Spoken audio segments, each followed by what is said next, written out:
Hello, everybody, and welcome to the Transatlantic Call-In Show. It is October 31st.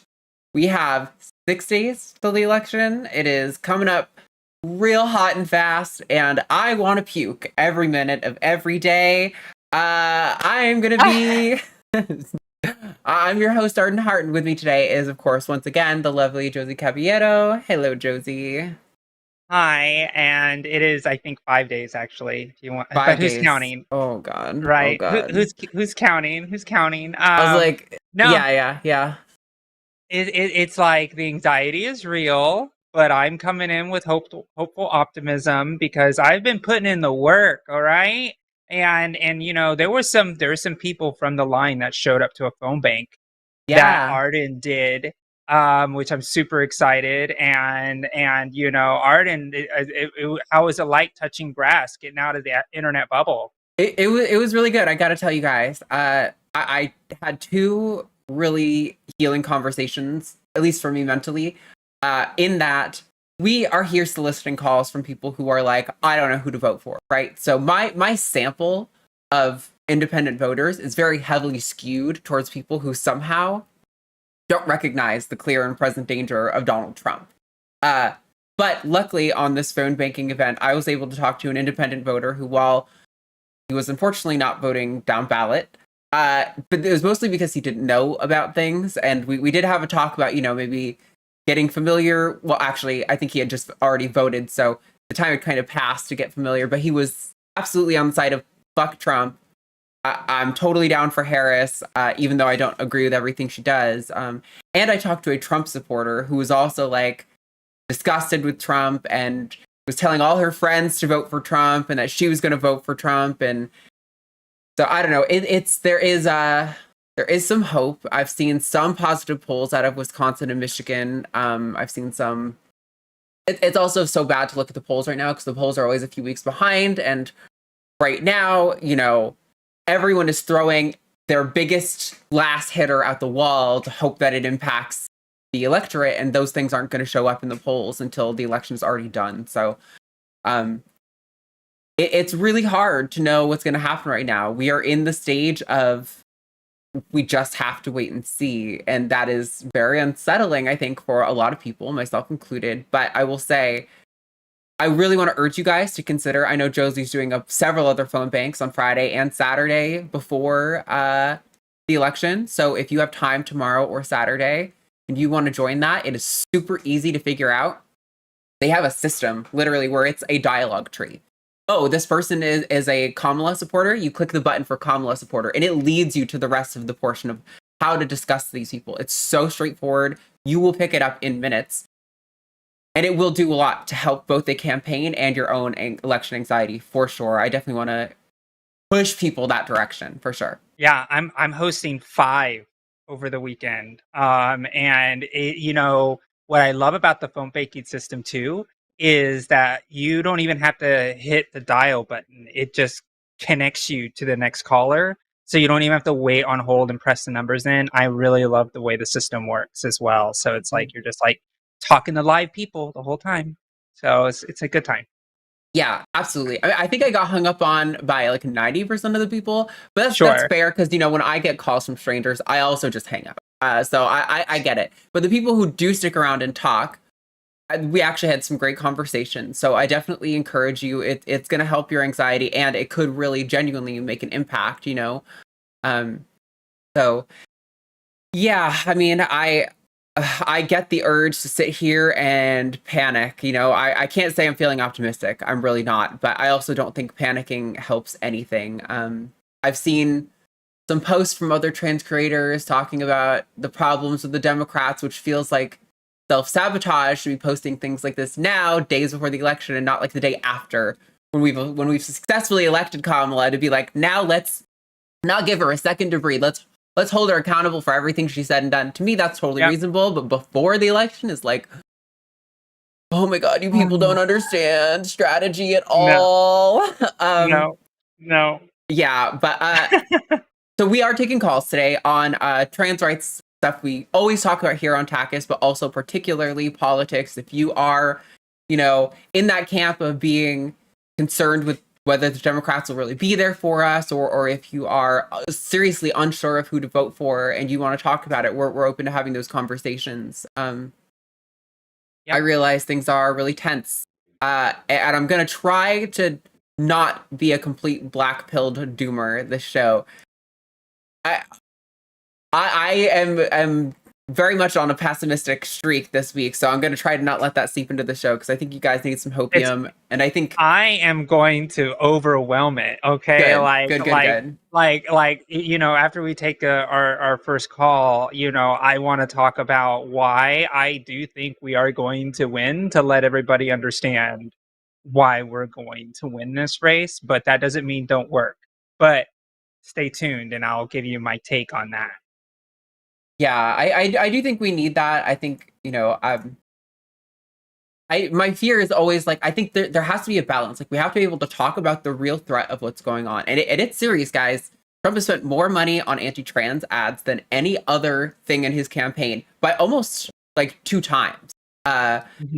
He's talked about, you know, passing a law on day one that makes it so the only genders recognized by the United States government on paper are male and female, and they're assigned at birth, which would mean, you know, hypothetically invalidating all of our gender marker documents. The stakes are really high, but also I don't want us to descend into hopelessness and to resign to things, which is part of what the poll today is going to be touching on. I really want to encourage you guys. We cannot lay down and take this. We have to fight, and you have to push back. You have to give it everything you have.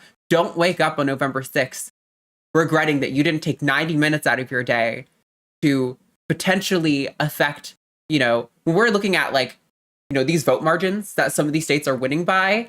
If you divide that per county, like, it is several votes. We're not talking like tens of thousands at that point, several votes. So getting those people to the polls can make a massive difference. And yep. We need to fight. It's the only thing left to do. We cannot sit back and take it. Okay. Getting off my soapbox, which is also mildly me panic ranting at people. So let's look at last week's poll real quick.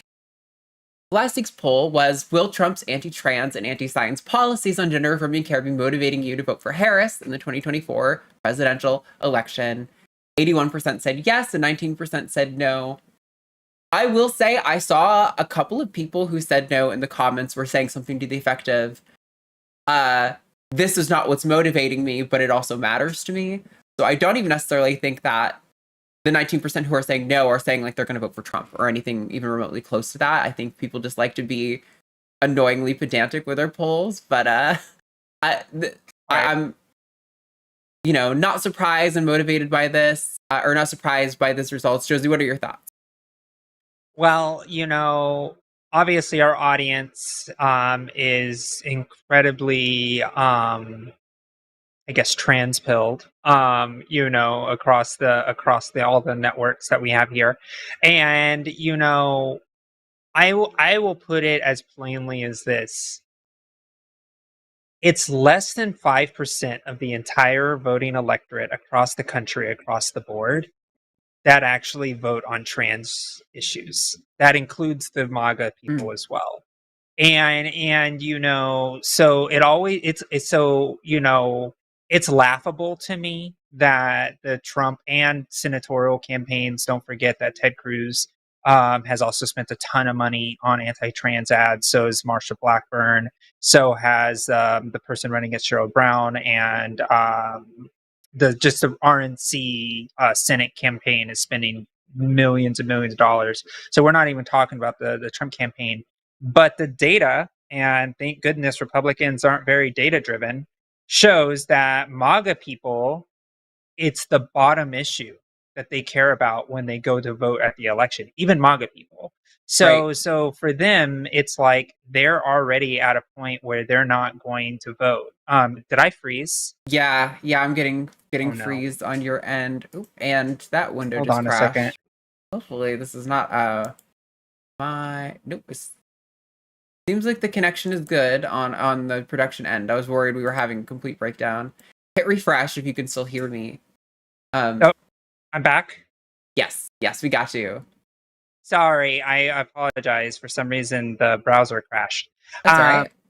So going back to the idea here is that we know that that MAGA people aren't putting trans issues as their number one voting issue. We know that outside of equality voters are not putting, even on our side, are not putting trans issues at the top of the reason on why they're voting. So the fact that they're spending all of this money is incredibly desperate to gin up their base to try to make sure that they get people to vote. So I don't think it's effective for them, right? The people that were already going to vote were already going to vote. And so I think that's where this is, but it makes sense that our community will say, yes, absolutely. It's the rhetoric that makes us want to go and vote. So, yeah. Yeah. I mean, I don't know, this is kind of part of my frustration sometimes with talking to people, though, is how not data driven these people are and how often they rely on suspicions, right? When you point to them at the numbers of like, hey, immigration is actually, well, maybe there's an argument that we need to have like a better system in place, that there's not like a really much of an effective system at all currently. The illegal immigrants who are here actually contribute more to taxes than they are a burden on the system. So they're actually a net benefit for us still. But they just tend to ignore those kinds of facts. And it's very frustrating. And there's a lot of political insiders that are saying the reason they're spending all of this money now is because they want their base to like in the campaign thinking about trans people. So that's the first agenda items that the Congress people bring into the House, right? So it's like, so they want to be able to take a pound of flesh into if they lose. And right now, a lot of people are saying Trump feels like he's going to lose. So he's trying to get a pound of flesh, and it's the trans community. And what we're going to see after this election cycle is that the message landed like a lead balloon, and it didn't help them, and they're not going to have control of the House. And so we'll see. We'll see. And I'll give you the hopium after this call, so you stay tuned. All right. Yeah. So let's read the poll really quick, and then I'll add a version of that in chat that you can vote for actively. But this week's poll is going to be, give a little soapbox again. We can't give up in the face of fascism. Will you go beyond just voting and volunteer to either phone bake or canvas for Harris in these final days?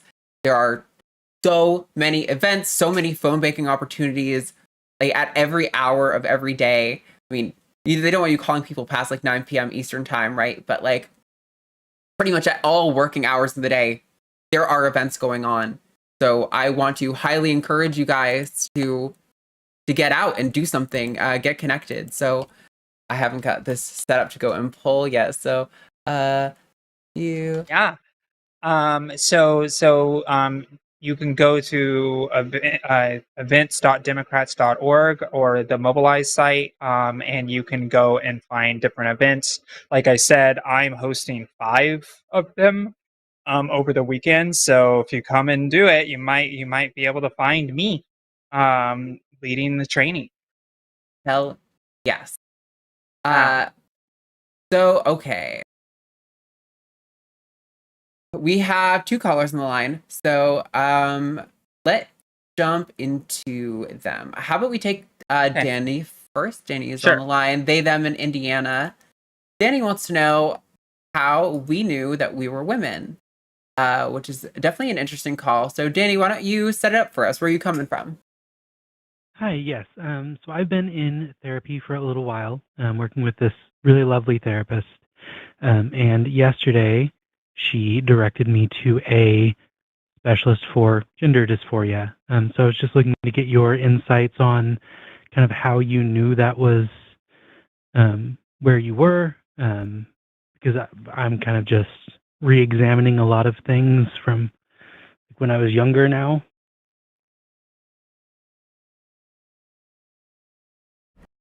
Do you want to go first? No, you go for it. I'm sorry, I got mildly distracted. Okay, so you hop in. Yeah, I got mildly distracted as a chatter asked for a link as well. Danny, just to reiterate, because I apologize that I got distracted there for a second. You are specifically asking about how we knew our gender identity? Yeah, exactly. Thank you. Okay, yeah, no problem. For me, you know, it's pretty interesting because there is my reflection, and then there was like the point where I was like a realization. So I'll start with the reflection first, which is kind of post hoc, but I will do it anyway. Post hoc meaning after my transition or during the transitional period, is that Mhm. for me, since I was 8 years old, like that was the first memory that I had of saying, man, I wish I was, born a girl, right? Where I was just like, ugh, I wanted to be with my female cousins and my sister when they were playing, and they, all of that type of stuff, right? I identified more culturally with them outside of, the strict gender binary that I was given because of my assignment at birth. Um, there were a lot of moments I'm a late transitioner. I came out at, 34 years old. So it did take me a moment before I was able to kind of like come to terms with it. One of the realizations that I had, because I know exactly what you're struggling with, right? At least, and correct me if I'm wrong, is essentially, how do I know I'm making the right decision? How do I know that this feeling is valid? And I think a lot of trans people have this. I will say Yeah, this. absolutely. Um, cis people don't like obsess about gender. Like cis people are people that don't think about gender almost at all, right? Like it's maybe a fleeting thought, like maybe in their formative years, but it's not something that they think about. We don't like, am I making the right decision? Am I a woman? Am I this person that I say that people have been telling me? Cis people don't do that. And one of the things that I realized, and this was the realization that I had, is that my obsession with, am I a trans? Am I a woman? Is this feeling valid? What makes that real? The question itself makes it so, right? The fact that I was obsessing over it, the fact that I had anxiety over it, the fact that I was getting therapy on it proved to me that I definitely wasn't a guy, and I definitely had gender dysphoria because it was always in the back of my mind ever since as long as I can remember. So that's kind of how I was able to come to terms with the fact that I'm a woman. And then obviously the gender dysphoria, the makeup, like the long hair, the presentation, all of the things, because I'm pretty feminine. All of that was just kind of like reaffirmation, but it was more of my own like understanding. Like I went too hard on the makeup at first, and then I pulled it back, right? And then I am who I am now, and like this is about as much makeup as I wear on a given day.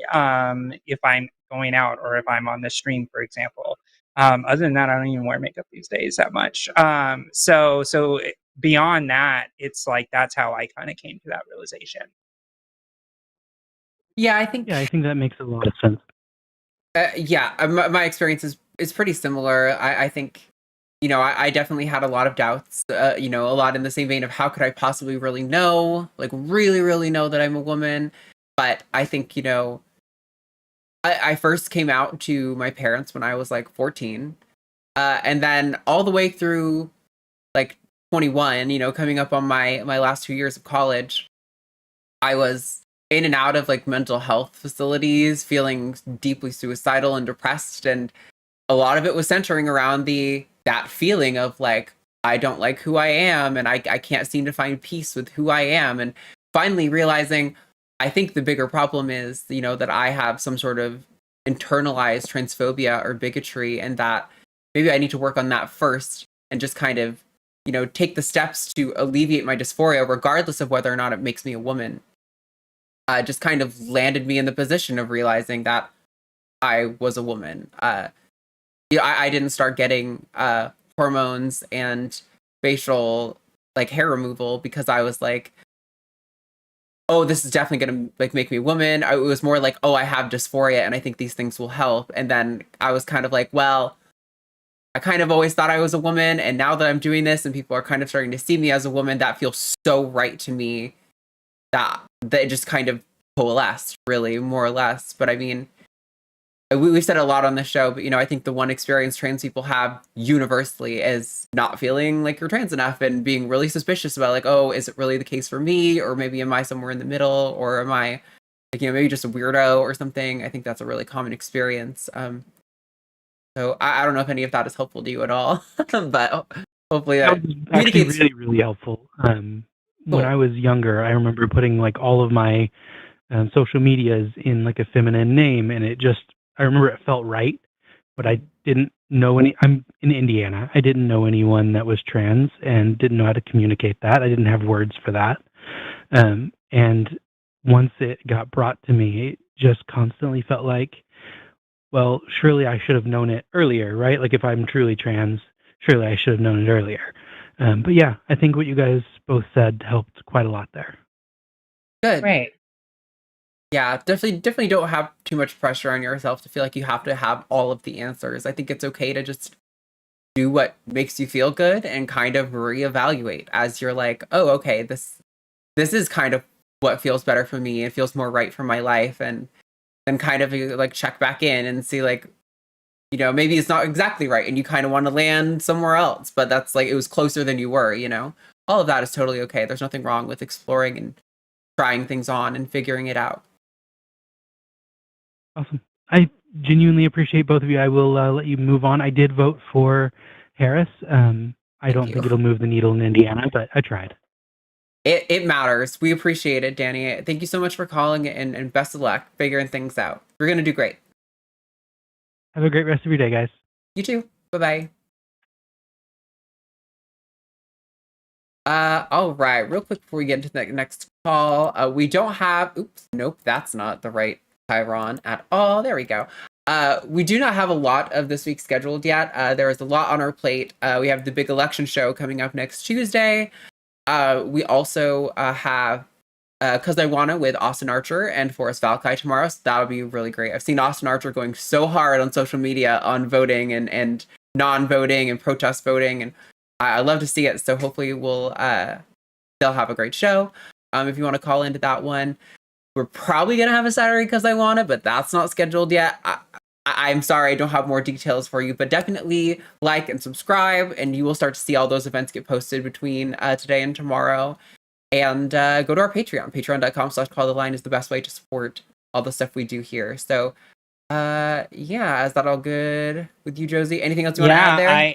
I will be a woman on the ground in Wilmington, Delaware at the Sarah McBride election party. Cool. So I'll be calling in from there on the show on Tuesday because we are definitely winning that race. So we are going to get a House representative that is trans. That's exciting.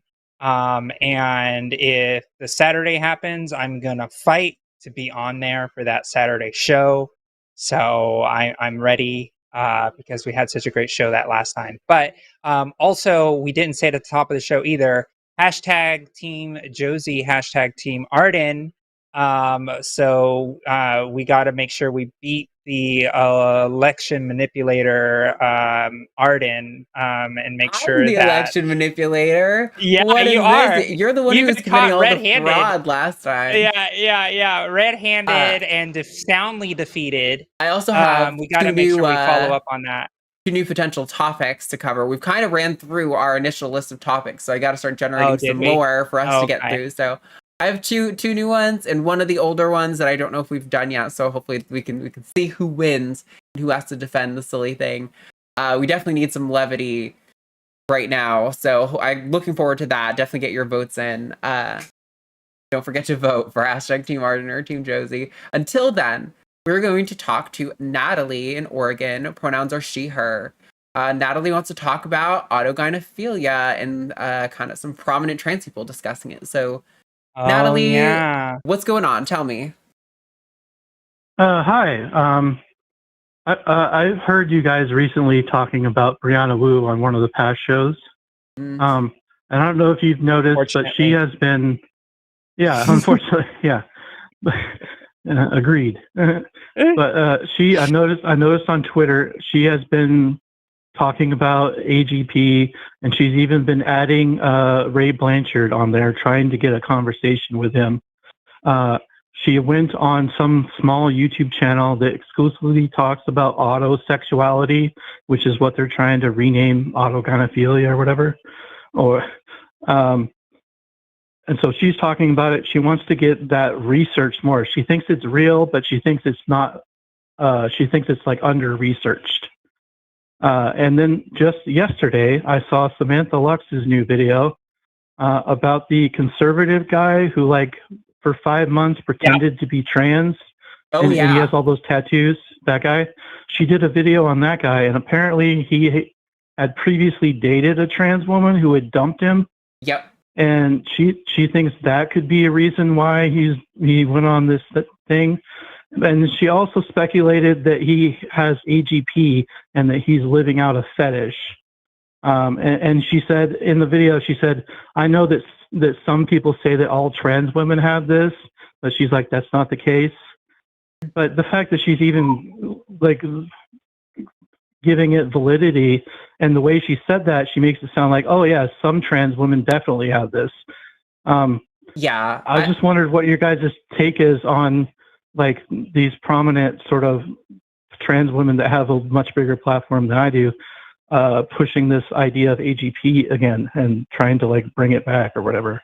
So I think it's first important to recognize that typologies in especially like social psychology often get overturned because it's pretty impossible to create a typology without boiling down human behavior and experience into very simplistic and myopic sets that are insufficient to really capture the full scope of what's going on. So I completely reject autogynephilia. I think most modern social psychologists have rejected autogynephilia. It's been pretty much overturned and discredited. For people who don't know, autogynephilia is this notion that the reason a trans person becomes trans is because of either they're autogynephilic, which means they're sexually attracted to the notion of themselves as a woman, which it's like a whole rabbit hole you could get down in the notion of doesn't that apply in theory to all cis women? Because kind of everyone's imagining themselves in a sexual scenario, and even if you're assigned male, you're imagining yourself as a woman in a sexual scenario. How is that different from cis women having fantasies about themselves in sexual scenarios? Not super clear. And then you have the alternative is the HSTS, which is the homosexual transsexual. The homosexual transsexual, which is a trans woman who is so gay, such a gay man, that it's easier for her to just be a woman. Just loops on around. Right, which is completely ridiculous. Any trans person knows that it is infinitely harder to be a trans woman than it is to be a cisgender gay man. I think even feminine gay men, they still get a significant degree of male privilege that is not afforded to trans women. I think it's discredited. I will say, Cat Black also did a video on this guy. I'm a huge Bachelor fan. I actually don't even remember this guy because he got voted out on literally week 1 of The Bachelor. Yeah. So I didn't even know that I watched the season he was on. But I think Cat Black had a good point, and I've experienced a lot of men who are interested in trans women do also come from this place of wanting to be dommed or wanting to be topped or assuming that that's something that a trans woman would be interested in. And the fact that he dated a trans woman and then spent a significant amount of time pretending to be trans online, I think I'm just saying we don't know, but it wouldn't surprise me if he fell into a sort of cross-dressing, sissy, submissive kind of role, fetishist, right? Yeah. But I would never, ever say that that's autogynephilic. And I would say if people are saying that, I do think that's probably a little bit irresponsible. I think maybe that's what Samantha meant to say, was more aligned with what kind of Cat Black was saying. But I think Cat couched it in slightly better I think so too. experience and sort of terms. But yeah, I don't know. Sorry, Josie, I'm talking a lot. Get in here. No, it's fine. I agree with your analysis. It's funny that Arden, you have also seen both Cat Black and Samantha's take on this because I thought it was. I was in a car. I was like driving, and I was like, all right, I'll just throw this on. Yep. It was very entertaining. So again, I will go back and Samantha's becoming a close friend of mine, which I enjoy because I finally got to meet her in person and now we chat. I think she's a really smart and engaging human. And I don't think that anything that she not intentionally would say to like hurt a trans community. So I take her in the best faith possible on this. And I think she was also kind of pointing the finger at ha ha ha, look at this person, they're actually a joke, especially when it comes to this particular human. And it's like we could all tell that he was like clowning and trying to be stereotypical and not because we know the trans experience, and so this person is a joke and should not be taken seriously and just took a breakup really badly and then tried to take it out on the entire trans community that his girlfriend represented, which is just so small and cowardly. And I'm sure he will blip off the radar as fast as anybody in these spaces. Like, who's Ollie London now, right? He's gonna fall off really, really fast. Now bringing it back to the serious terms of Brianna Wu. And now Brianna Wu is a seriously bad actor, and the reason I go ahead and call her out specifically in this case is because I've had interactions with her, and like I always say, it's like I actually have Brianna Wu's cell phone number, and like she's in my phone, which gives me the ick, but I still have that contact because I do. For some reason, I just know all the trans girls in this country, the ones that are like online, and so I don't know how I do it. But anyways, I had an interaction with her on Twitter just recently, where she was talking about a death threat or a unaliving threat that she got from a conservative wackadoodle in DMs, and she was like saying this, and I go, and the quote, the statement she said was, "It's not all about transports." Right. Like, and it was because this person was vehemently against her. So I messaged to her and not in a DM, but in the Twitter post. It's interesting that this came from somebody who is a vehement conservative that wants to eliminate you. Maybe it's not the leftist and the non-binary people who are causing the problem, right? Because she always seems to point at those folks. Self-ID, I said. Self-ID and non-binary people who are the problem, or the self-ID like way we do things in the trans community. And then she kind of like bit back with a really silly response of like, oh sure, it's not, right? And immediately pointed her anger back at the leftist, non-binary people, and the understanding that self-ID is the best way to go when it comes to people's gender identity. And it's really unfortunate because she is trying to create a division within our own trans community, or she's trying to, and I think pick me is an accurate way to say it, but I think it's more sinister than that. Because now she's like friends and, chats and kikis it with like Blair White now, Buck Angel. And there's a type of trans person who is, I got mine, so you won't get yours type of mentality, and try to be the good ones where they can say, I'm fine, like look at me, trans healthcare help me, but don't help the young minors that need this care, or only this type of trans person supposed to survive, so therefore. But then in the same breath, when they were like, well, what about anagonophilia? Well, actually, some of us in the trans community actually do have that. And, it's actually a real problem, and we should study this more, and, all this type of stuff. And it's like trying to give oxygen through a trans lens to this thing that has been disproven over and over and over again. There's no way to be able to diagnose it and say, like, the word auto, right? Autosexual, which is something that I haven't heard before. So anybody who masturbates, I guess, anybody who finds sexual arousal in their own in their own alone in a room, I guess, right? Like, so it's like you can go in these weird directions, and it's not helpful to the community.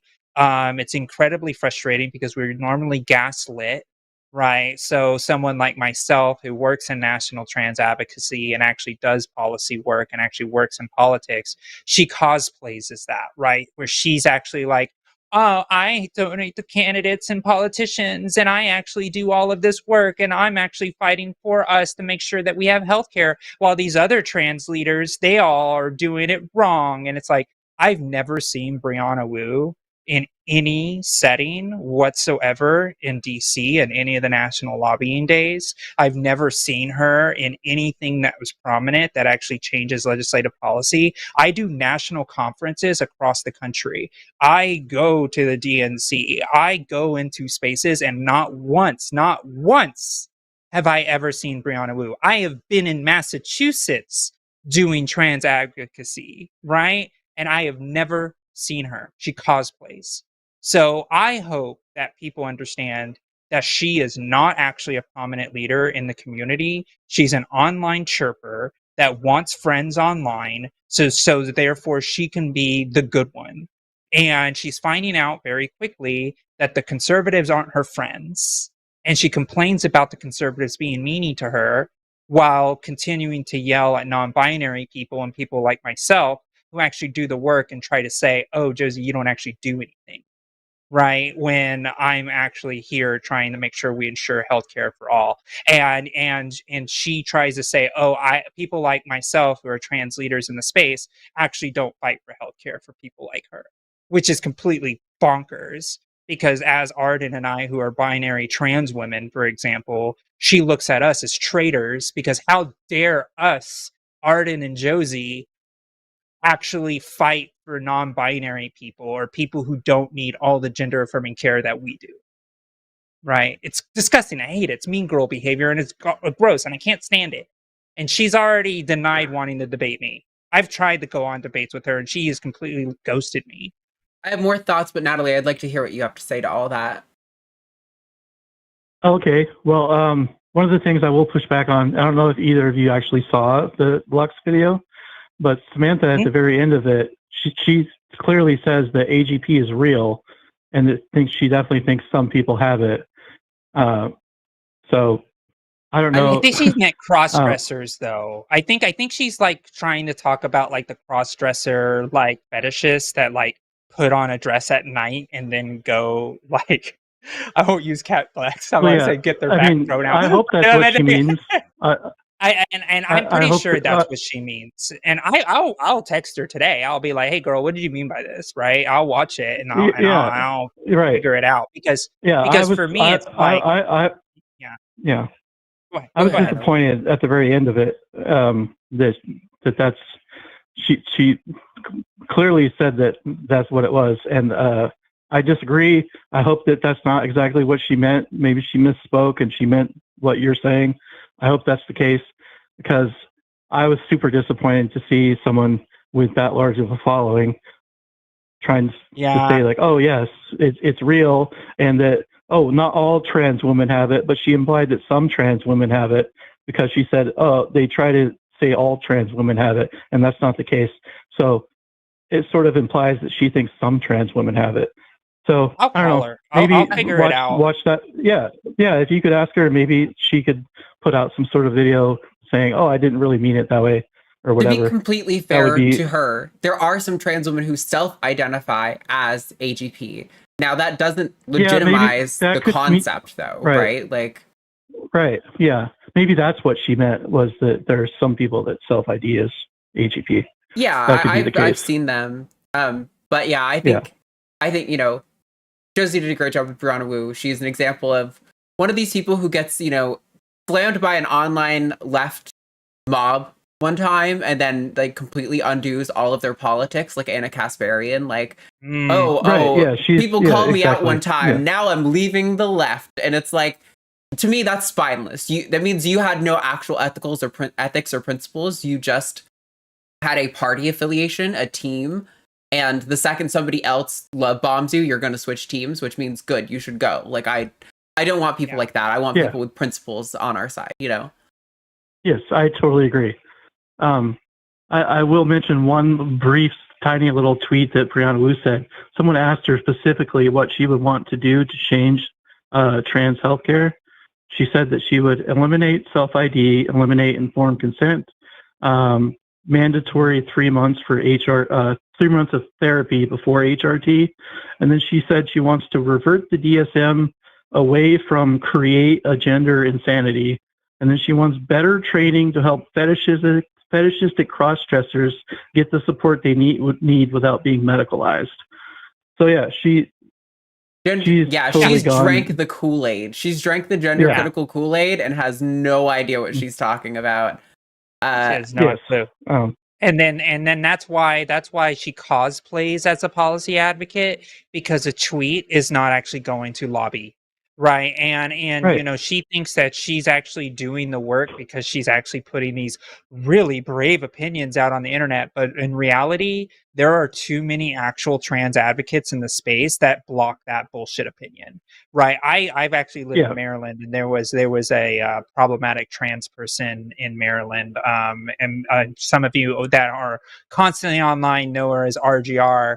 She actually was part of the Governor Moore transition team in Maryland, and we had to, and I'm part of the LGBTQ Affairs Commission out here, and we had to spend about 6 months to a year to reverse her toxic policies that she tried to instill at the Maryland level. But we did. But at the end of the day, she didn't last in the government because it wasn't going to work, because actual trans advocates are there saying these are the things that we need. Yeah, I remember RGR. She's had some controversies, let's say. I had specific personal beef with her, so it's hilarious to me to find out that she flopped in politics. Oh, she flopped so hard. Oh my God. Everybody's gonna clip and send this to her. But no, she's no longer working in those political, and she worked for Progressive Victory, which is another Brianna Wu outfit, for a while, and so it didn't surprise me, but then she flopped out of that really quickly as well. So it's like, you know, it's she's got a lot of Dunning-Kruger. Yeah, I think she even got disbarred. I'm not sure on that, but did she? I don't know about that. I wouldn't say that unless. I heard people were trying to. I don't know if they were successful or not. I know people. But that doesn't work. Yeah. Like, she overblown that, and like, honestly, like, the way that stuff works is so silly. But like, as far as she did get her, I'm pretty sure she is allowed to practice law in Maryland, and I think that's fine. Yeah, she might still be. Yeah, but well, people were trying to, because she made some ridiculous thing about being barefoot in public is like a sex crime or something. Yes. It's because she's religious, and she believes in like ethical principles as a matter of fact, not a matter of like the actual impact they have. For a lawyer, she is not informed on her ethics at all, which is so funny to me. But anyway, I don't want to hit an RGR. This is like digging up 2-year-old bullshit, and so I genuinely do not care. I'm sure RGR has moved on and grown far down the rabbit hole. Well, if there's anything else you want to add, Natalie, please go ahead and feel free to cap us off. But I think we are probably good to move on after that. Nope. I just want to say I put my vote in for Harris. Hopefully Trump can be defeated. Anyway, all right. Well, that was it. Thank you both. Have a good one. Thank you, Natalie. Bye-bye. Bye. Yeah, absolutely. Yeah. See, I'm so glad I'm not on Twitter anymore. So if any of these things make it to Twitter and some stupid deranged mob, I can be like, have fun losing your minds about it. I'm not involved. I used to be on Twitch like for 2 years during all of that. Like, it was a wild fallout. Like, we were actually like friends, and then everything came out, and it was just like, she called me a political hobbyist. I thought that was hilarious. So anyways, before we jump on to the next call real fast, I just kind of wanted to talk really fast about the fact that The reason I think we're going to win this election really fast is the fact that this is already reported to be the closest election in American history. So what that means is that it's going to come down to a field margin. And what a field margin means is it's about which campaign got out their voters to vote, got voter plans, and actually had a ground game to knock on doors, pull people out of their houses to make sure that they go vote by election day. And we know just from our numbers, just for the Out for Harris campaign alone, which is just the Out for Harris, like queer coalition and trans coalition, we've already made over 2 million phone calls, right? And then we also had over hundreds of thousands of doors knocked across the entire campaign. So what we're able to understand about that is that there's an incredibly efficient machine that's going on one side. Now, the other side, 50% of all of the field operation money is going to like election integrity stuff. So they're just spending all of their time looking and sniffing around for bullshit like voter claims. They're looking around for like all these BS stuff instead of actually doing the work and working on campaigns.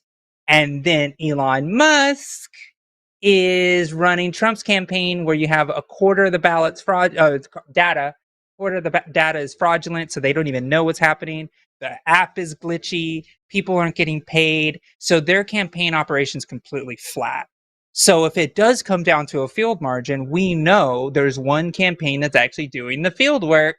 So that's why I think we're going to win on election day. So there's your hopium. However, I'm hosting 5 phone banks this weekend because I'm going to be a part of that field margin, damn it, until the end of the election. Yeah, I mean, this is a good time to touch on. We will get back to callers very soon, but it's a good time to touch on our poll, like, and see how the chat results are. So, not surprised, while it is disappointing, 64% of people said they would not be phone banking or canvassing. I think that's also in part because we have a lot of people not in the US in our audience, a lot of people in the UK and other countries abroad. So there are people who are saying no because they literally couldn't do anything if they tried. However, I hope the 36% of you who said yes will really take us up on that. Imagine if so the phone bank, I don't know if you guys were watching last Friday when Josie and Forrest were there, but a caller B called in and said that she was going to do the phone banking. She was there, but it was her, myself, and maybe like 10 other people. And while it was great, we did great work and we talked to a good amount of people. Imagine if the 30% of you, wait, how many total votes was that? I'm not good at math, but out of 170 votes. So that's like somewhere around 40 to 50 people. If all of you actually signed up for one of those phone banking events, how many more people we could contact, how much more we could influence. Like, a lot of it is not even talking to hostile Trump supporters. It's talking to people who ostensibly would vote for Harris, but they haven't worked out their plan of how they're going to get to the polling office. You know, they haven't worked out exactly who, you know, what time they're going, how they're getting there. You are helping people make a plan to make sure they actually get out to vote. I promise you it's not as scary as it sounds, and it could absolutely make the difference. So I really hope that 30% follows through on what they said, because that could be huge. We could be responsible here at TACUS for influencing enough people to push like the Pennsylvania. If we win Pennsylvania, our odds of winning the election are almost guaranteed. It's not completely guaranteed, but yeah, it's extremely high. And that is like Pennsylvania, Michigan, Wisconsin are where like a lot of those calls are going out to. It is so important, you guys. So I really hope you guys do get out the vote. It'd be so great to see. Yeah, any thoughts on this before we take our next call? I just want to say I'm so proud of you, Arden. Like, you were like parroting those training talking points from what you learned on that phone bank. I'm just like, look how much more like politically like on point like Arden is after one phone bank shift on why it's important to phone bank, because Arden not only got to experience it, but understands voting plans and knows what that means. Like, you know, it's like even the people in your life right now, you need to ask them what's your voting plan and what that means. Yeah, totally. Right. I have. And got into a fight this weekend with my father. So it's so funny. I asked him very politely. I was like, I realized that I don't remember exactly what I said before, but I'd asked him, I'd urge you to reconsider voting for Trump, and not forcing him. I even was like, I'm not going to cut you out if you vote for Trump. There's no ultimatums happening here. I just want you to consider the impact that your vote would have on me. And he came back saying that I had the equivalent of a loaded gun to his head, which is insano, bonkers, delusional. But those are the kind of people I grew up with. So it wasn't really a surprise. I kind of knew it was going to go that way. But believe me, I can't stop myself.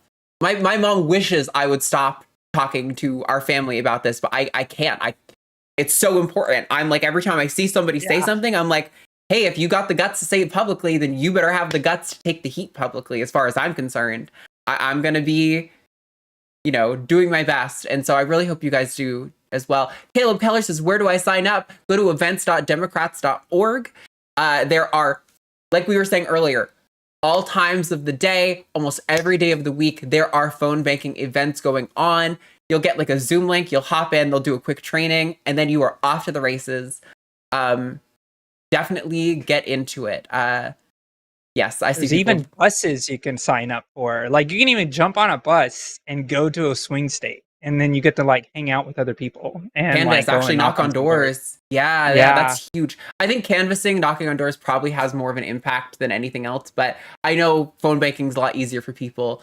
It did kind of piss some people off when they were like, where are you even calling me from? And I was like, Texas. And they were like, but you're going to get hung up on by a lot of people, right? You're effectively a telemarketer to a lot of them, but the people who you can talk to, it can make a difference. One person moved a third-party voter. It wasn't me, but the third-party voter I talked to was already pro-Harris, but one other person there moved somebody onto voting for Harris. That's huge. That's huge. So yes, definitely do that. But we have other callers to get to. Let's get this one started, and then I'm going to get the poll in the chat for our loser vote position thing going on. So we're going to talk to Scott, pronouns he, him in Illinois. Feels torn because he doesn't want to vote for either person, says Trump is terrible, but doesn't want to support genocide. So I think you're going to find a lot of camaraderie here on that feeling, Scott. But tell us what's going on. Hey, how you doing? Yeah, I think you pretty much got my gist. I feel a little bit torn about the vote because obviously I don't want to vote for Trump. I have a lot of gay, trans friends, etc. Women friends, so I can't vote for Trump, obviously, right? But then on the other side, I also don't like seeing innocent people killed. Mm-hmm. Yeah. Are you hearing me? Yeah, I am. And so I hear you. And I think all of us, and I think everybody on the line as well, all share the sympathy and horror, collective horror of what is happening in this war and the genocide that is currently going on. So we share the same value there. I will say this, and I won't go down the road of the fact that Trump is terrible, right? Like I will just say this really quick on Trump is that Trump has said he wants to finish the job. He uses Palestinian as a pejorative. He called Biden that. He called Biden a Palestinian on the debate stage, if you can recall. I think it was either Don Jr. or Jared Kushner that talked about Gaza's great beachfront property. And also Trump did move the U.S. embassy to Jerusalem, which some scholars in this say that was one of the big linchpins that started a lot of the aggression to boil as we moved forward into this. So I'll say that about Trump, because I think we all can agree that it would be a worse situation under Trump. Well, do you agree that it would be a worse situation under Trump? I don't want to assume for you, Scott. Yes, I agree. Okay, right. All right. I think I think that my frustration is that I think as long as I've been voting, which has been a long time, that I feel like I'm always voting against someone. I can never vote for something. And I find that to be a frustration. Absolutely. And, and one of the things that is unfortunate is that the way we frame it is not been very conducive to the overall debate of how this works. So for example, like I like to frame it as who's going to better serve you, right? And it's not going to be a perfect situation, right? Like they may be able to serve you really well in, this one area, but they may completely suck in another area. Perfection should never really be the goal. And I saw a really interesting analysis the other day that was pretty spot on, in my opinion, is we have seen, and maybe you can relate to this and maybe you understand this, that you've seen over the years the left kind of lurch a little bit to the right, a little bit to the right, a little bit to the right. Do you feel that, Scott? 100%. Like the Democrats? Okay, great. So essentially, this is an analysis that I have, right? And it's not to the right of everything, but a lot of things like immigration, foreign policy, like those are the things that a lot of the Democrats have shifted to the right on. And it's even not even fighting for a minimum wage as hard as we should be, that type of stuff. Here's the analysis that I heard that I definitely agree with. It's the people who protest vote that are forcing us, the Democrats, to shift to the right. Yep. Because I was gonna say that, yeah. So overall, Republicans don't normally protest vote. Republicans are pretty lockstep, regardless of who it is. Like, I think a lot of Americans were shocked how fast the Republican Party lined up behind MAGA and Trump just to make sure that they won. Because they understand political strategy and understand the importance of having their person that they want to represent them in the White House, because they're going to be listened to just because they have an R and they play by the rules for their own sake.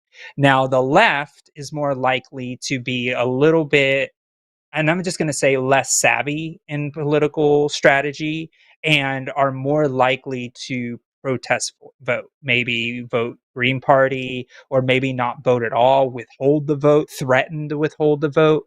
And what that does is it weakens what in political science would say the base, right? The base of voters. And if you have less base voters, that means you are forced to have to go and try to retrieve votes from the center, which are the undecided pool, right? And the undecided pool is getting narrower and narrower every election cycle. So therefore, you have to do more extreme things to reach out to those folks. So having Liz Cheney stump for you, for example, having one of the Bush's daughters come out and endorse recently, like, all of a sudden now you're having Democrats do these unconventional methods because the base that is not going to listen to you, because there's a lot of folks who I know and I've seen that say, I can't trust anything that Harris says. She supports genocide. She can't be trusted.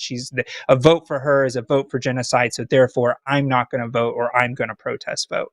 So because of that, the Harris campaign and the Democrats as a whole says, well, they're not reliable voters. I'm actually going to talk to the people who are 3 out of 3 voters that are undecided, and a 3 out of 3 meaning they voted in the last 3 election cycles.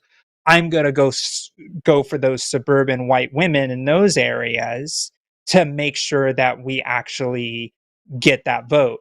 And as that happens every election cycle, right, we go further and further to the right, because more people are like, I'm going to protest vote. I'm going to protest vote. I'm going to protest vote.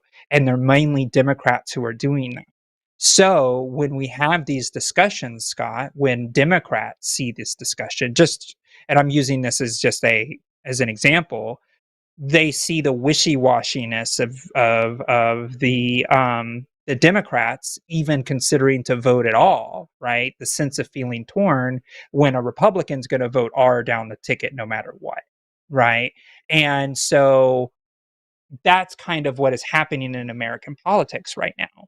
And it's really frustrating because it makes me angry because I can't tell a lot of these Green Party undecided voters, hey, like, let's vote for this now so we can show that you are a reliable voting bloc and stop being protest voters and actually vote one way or the other so we can actually continue the discourse in the future. But that isn't happening. What are your thoughts on all that, Scott? And then Arden, I don't know if you Yeah, want to I'm say like something. itching to jump in, but it's okay, Scott. Go for it. Go ahead, Scott. I totally understand your position on that. I think my frustration comes from, the two-party system that we have, the fact that votes don't really count, because the popular vote doesn't really mean anything with the electoral college in place. I live in a state that is definitely going to vote blue.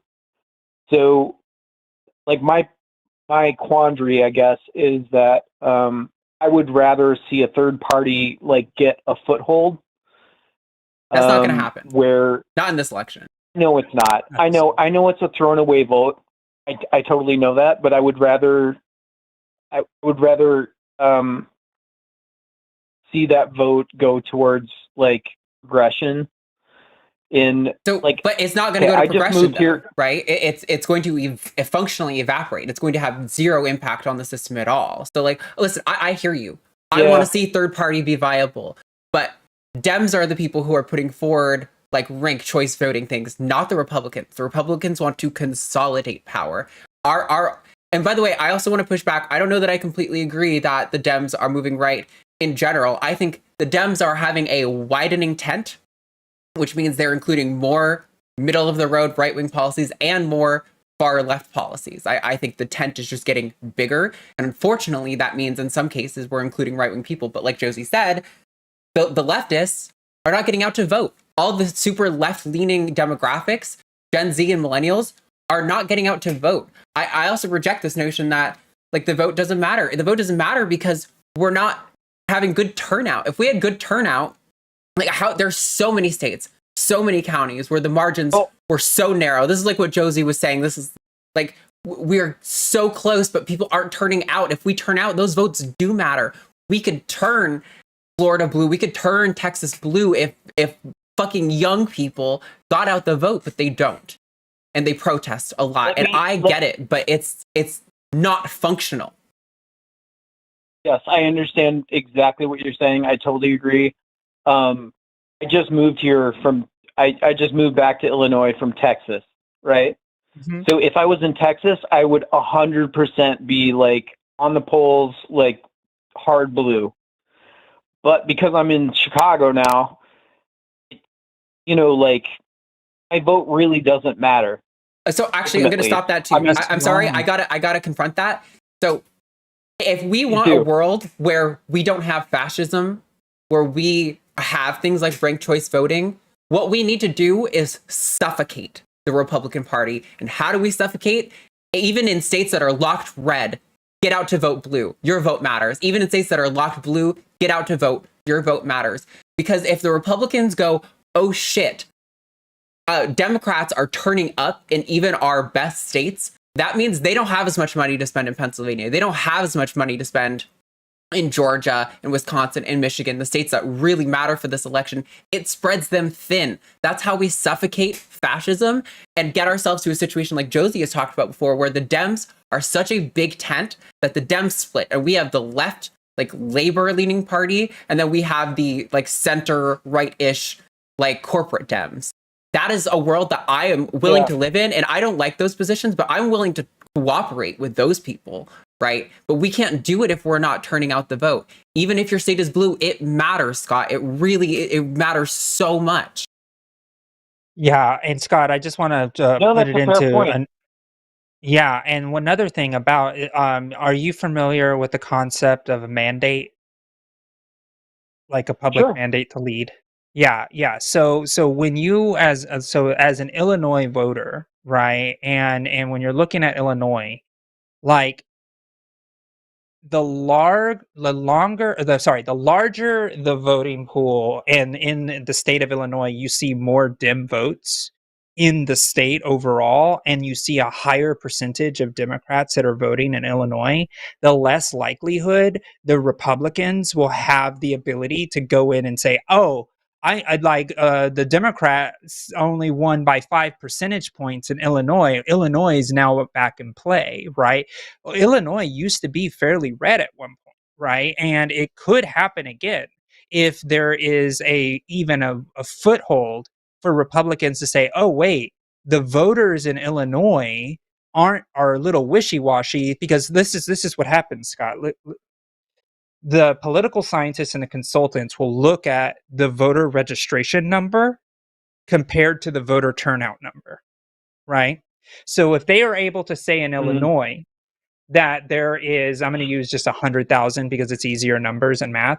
So if there's 100,000 registered Democrats, right, on the books, but only 50,000 of them came out, what they're going to be is like, oh, the Democrats that are registered to vote in Illinois either A, don't care, or B, are flippable because they're wishy-washy on the Democrats as a whole, right? So the higher the voter registration number matches and gets closer to the voter turnout number, that shows party unity and party strength. So it makes it harder to break that block. Right. What we're going to see in this election, hopefully, right, is that the Republican voter registration and the Republican voter turnout is incredibly desperate, right? Meaning there's a big disparity between the two. Go for it, Scott. Go ahead. Can I ask a quick question? Yep. Mm-hmm. So from my perspective, like the thing that I'm struggling with is from a moral perspective, rather than political. I suppose, in the sense that, like, I'm a pacifist. You know, like I'm not okay with like people being killed.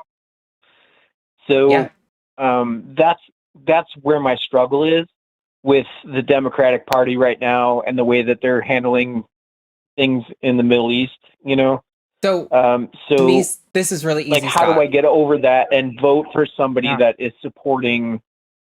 Yes. You know, or, you know, like sending weapons to people to, you know, do horrible things. Scott, can I pose for you I think I may have talked to you before. You sound familiar. I appreciate that you are much more reasonable than a lot of people we've talked to who are in your position. You're at least acknowledging the situation and the reality of the election, which I do appreciate. I get you. It bothers me morally too. But the way I view this is a really simple trolley problem. You are standing with your hand on the lever on the left side of the tracks. There is 5 million Palestinian people. On the right side, there is 500,000. That's more than have died right now, right? Let's assume it's going to be a lot more. I have the choice to pull the lever to either send it on the other track to the 500,000 versus the 5 million, or I have the choice to not pull the lever and send it to the 5 million. Do you think that if I don't pull the lever, I get to say that I'm not responsible for the 5 million dying because I let the track keep going, even though I didn't force the track on that path, but I had the opportunity to stop it and I didn't? Don't you think you're still responsible for the 5 million? It's a very fair argument. I think you're responsible for the 5 million. And that's why I do not accept the Democrat position on this issue. I've discussed it. It is a genocide and it's wrong. But I'm looking at, there are so many people still left in the Gaza Strip and in the West Bank. We can do something to prevent the complete annihilation of their people. Is it going to be good for them? No, there's no outcome that's good for them. So I'm opting for the option that is the best for them, even if it's still a terrible option. My hand is on the lever. I have an opportunity. I'm pulling the lever. That's the way I see it. I think it's a purely utilitarian. It's not a good. It doesn't feel good. It's not going to feel good. But this is the lesser of two evils. Is objectively the better world. It's objectively the morally superior world. I'm opting for the objectively morally superior world. Yeah. And Scott, there's another thing I want to I want to also add this as well, right? Because the trolley problem is right as well, but it still puts you in a morally precarious position, and obviously utilitarian is the right way to do it. But think about the position that Harris is sitting in currently as well, right? Where Harris also has several other levers that involve trans people, have reproductive access and all of these other things. So she's ready to pull all these levers, right? And these levers need to be pulled because we're on the track in all of these other communities. So it's like more than just 5 million. You're talking about all the other rights and things that we need to deal with as well. But like, we have to remember that Harris has to win a campaign. And there is also this idea and the understanding that 77% of Democrats agree with an arms embargo, meaning not giving arms to Israel anymore. A lot of people don't realize that that's actually the case. So it's actually the Democratic position to actually make that the thing. However, because of the fact that where we are in this particular election, and that the voting base that vote green and are wishy-washy on this aren't willing to vote for her, even if she says the right thing, because they just won't believe her. She has to stay on the course of making sure that the people who vote on Israel, for example, and I'm not saying this is right or wrong, it's just the way the country's electorate works, and this is why it's so hard to run for president. It's not easy. You have to twist yourself into moral knots just to make sure you have the ability to lead, right? This is where she has to do and has to make a decision in her campaign to say X, Y, and Z so she's able to even pull the levers at all, right? And she has an entire contingency of folks who call her a baby killer, a genocider, all of the most horrible things that you call somebody. She's getting called these things. I was at the Ellipse rally the other day in DC, and there were pro or anti-genocide, people in the crowd with sirens and binging on frying pans and stuff. But actually, it was only like 10 people, like totally, and there was 75,000 people who were there. Right. So it was like, it really was like that desperate of a difference. Right. So essentially where we're able to see through that lens is that Harris has made this calculation. She's only been running as the nominee for almost 3 months, maybe at 3 months and possibly a month before that, and hasn't had the ability to look at the numbers and only has the numbers that are available in front of her. So she's making a political calculus of, this is what it takes for me to win historically the closest election in American history. I'm going to follow this course. And then once she's elected, that 77% of Democrats that want that, that's when she can actually start moving on those policies, right? So that's kind of where I am in her decision. Understood. If that makes sense. No, I get it. I think I still am stuck in that moral quandary with regard to human life being wasted for no good reason. But there's no way to avoid it, Scott. Right. It's either loss of life or worse loss of life. Those are the only options. Right. Like, so Scott, here's a direct impact. Here's a direct impact for you, right? Where the second Trump gets into office, Trump has already said that all the executive offices, such as the VA, Health and Human Health and Services, anything that provides any tax, that spends any money that's government on gender affirming care is going to be eliminated. Like day one. That's for adults and everybody. I'm a veteran. That means all the veterans that are receiving the hormone care are going to get it removed for them, right? The people who are in the military will get kicked out of the military, losing their livelihoods. Like, that's an actual real life thing. And so nothing like that is going to happen when Harris gets into office. Fair. Yeah, okay. I see that.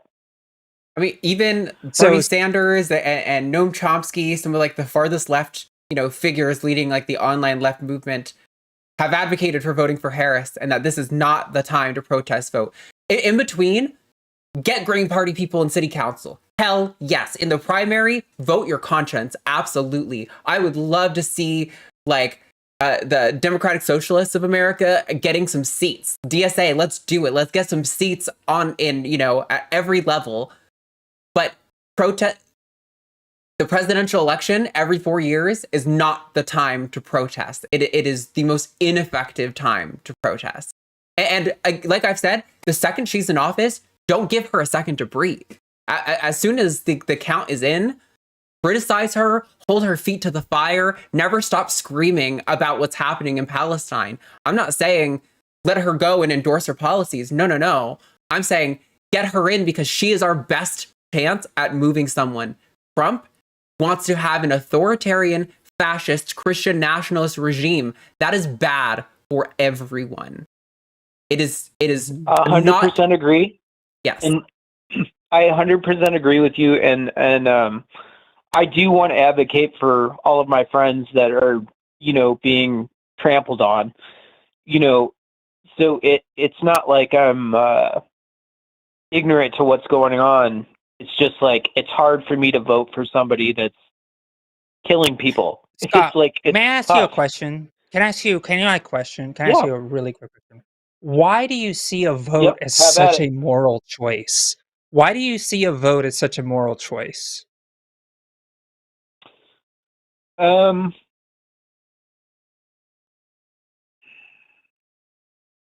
Well, I mean, I guess it's because I'm voting for someone to be a representative of me, right? And Sure, but why is that moral? I'm not.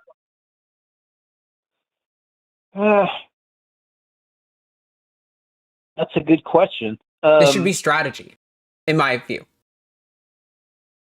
Well, I can see that. and I'm trying. I think.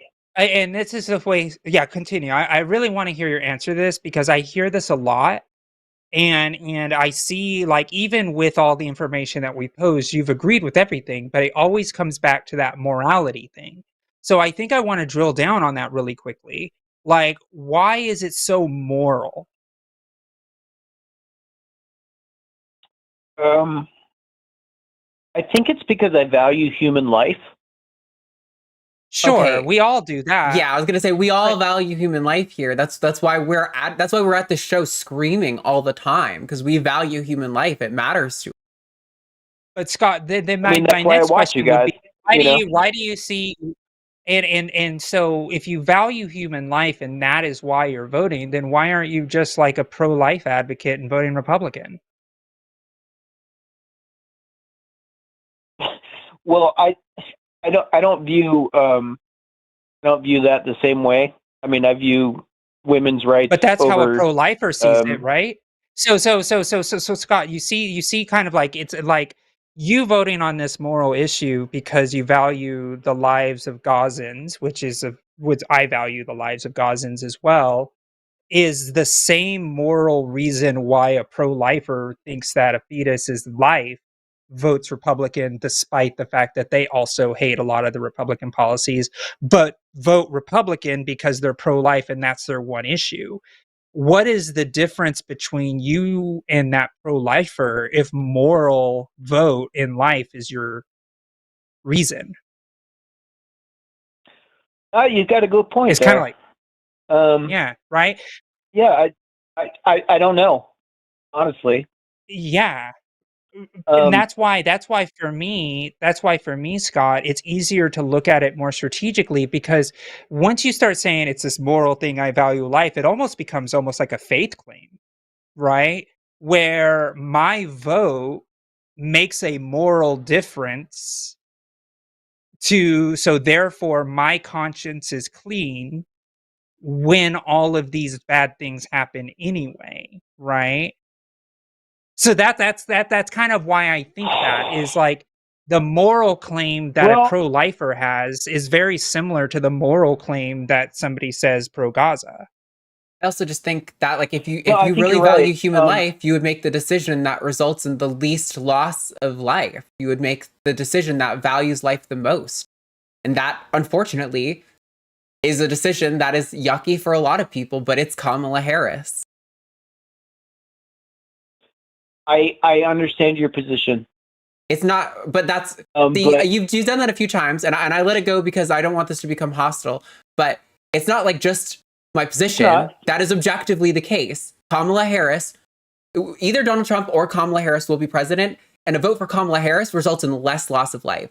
So if you actually value life and you actually value a decision that has power and influence that's efficacious in some way, it will be a vote for Kamala Harris if that's truly your value.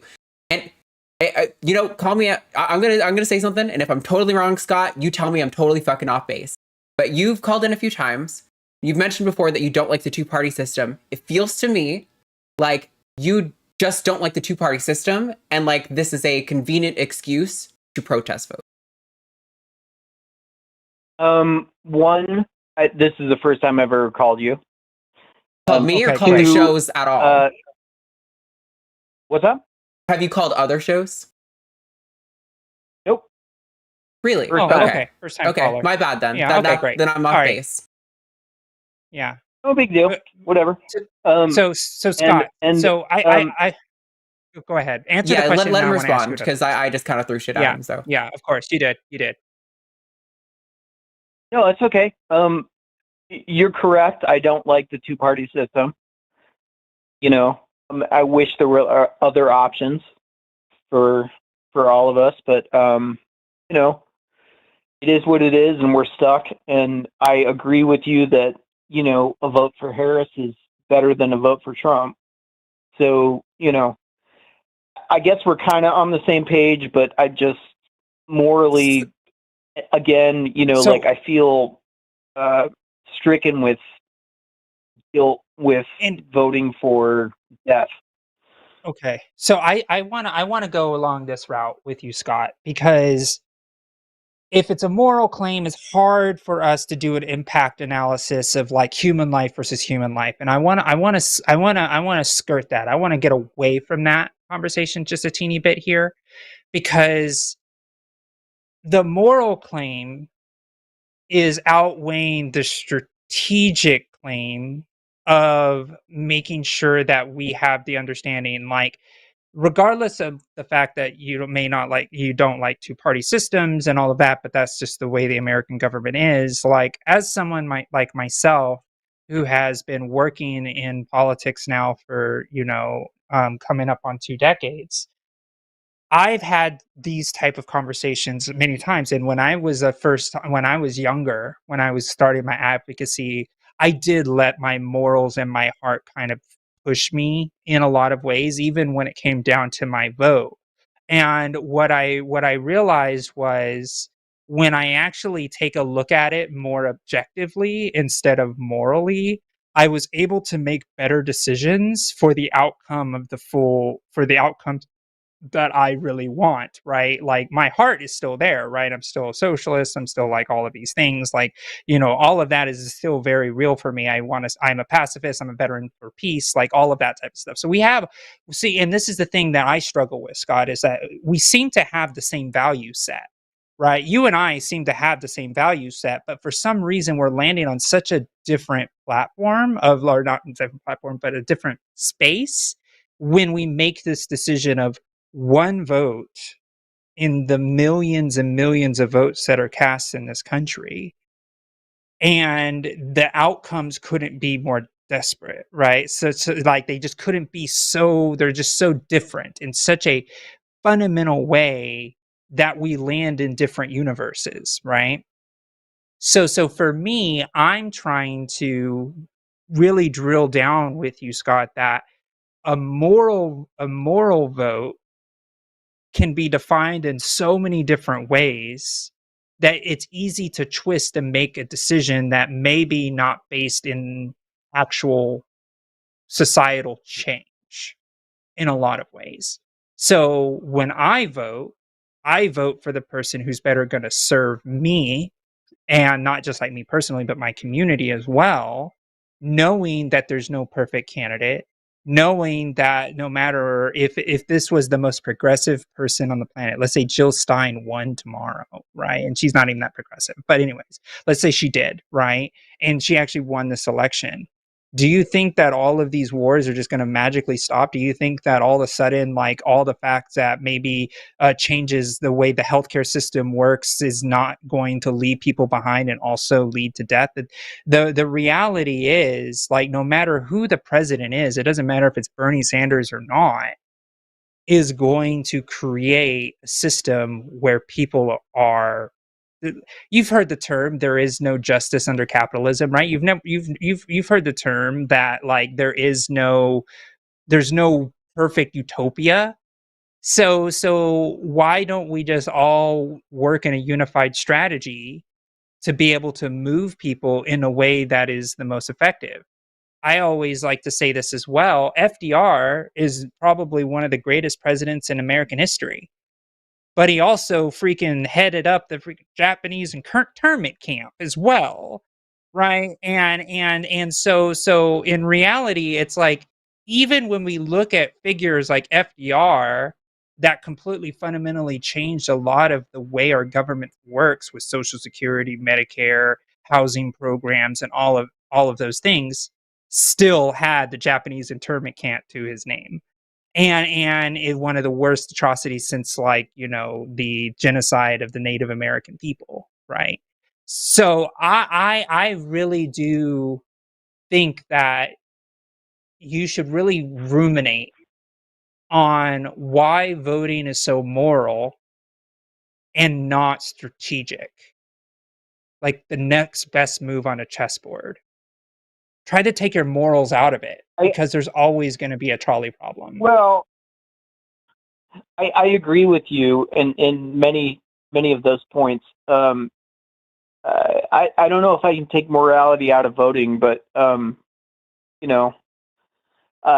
agree with some of your points, and I do think that Harris is definitely a better option. I think if you can't take the morality out of voting, and you can't take the guilt out of voting, then, like it has been for many marginalized people for decades, then the guilt is ours to bear for the greater good. Like, it's our duty, I think our moral obligation. There's another classic philosophical, like, ethics problem where, you are a person who is a capable swimmer. You're walking by a river, you have nowhere to be, and you see a little girl drowning. I think you have a moral obligation in that situation to attempt to save that little girl, right? You have the ability, you have the time, there's nothing impeding you from doing it. You have to do it. I think this is a very similar thing. It's the rights of women, it's the rights of trans people and queer people, it's the rights of Palestinians to dignity, to try to get global affairs to a place where they can have, self-determination. It may suck and it may make you feel icky, and maybe that's good. Maybe that's a good sign that you've got a good working moral compass or something. Yeah. But I think that's our duty to bear that. Like, how many of our ancestors have fought and died and suffered in far worse conditions than we live in today, so that we can have a life where most of us don't really have a concept of what it's like to live in a world where, in the US and the Western developed world anyway, where there are, like, active wars going on around us. We don't know what it's like to live through what the Palestinian people are going through. We need to accept that this is a dire and awful situation, and maybe it will leave you feeling icky, but I think that is our cross that we have to bear. Sorry to use Christianese, chat. Yeah, it's true. I want to also add to this, Scott. I also want to add this really quickly, too.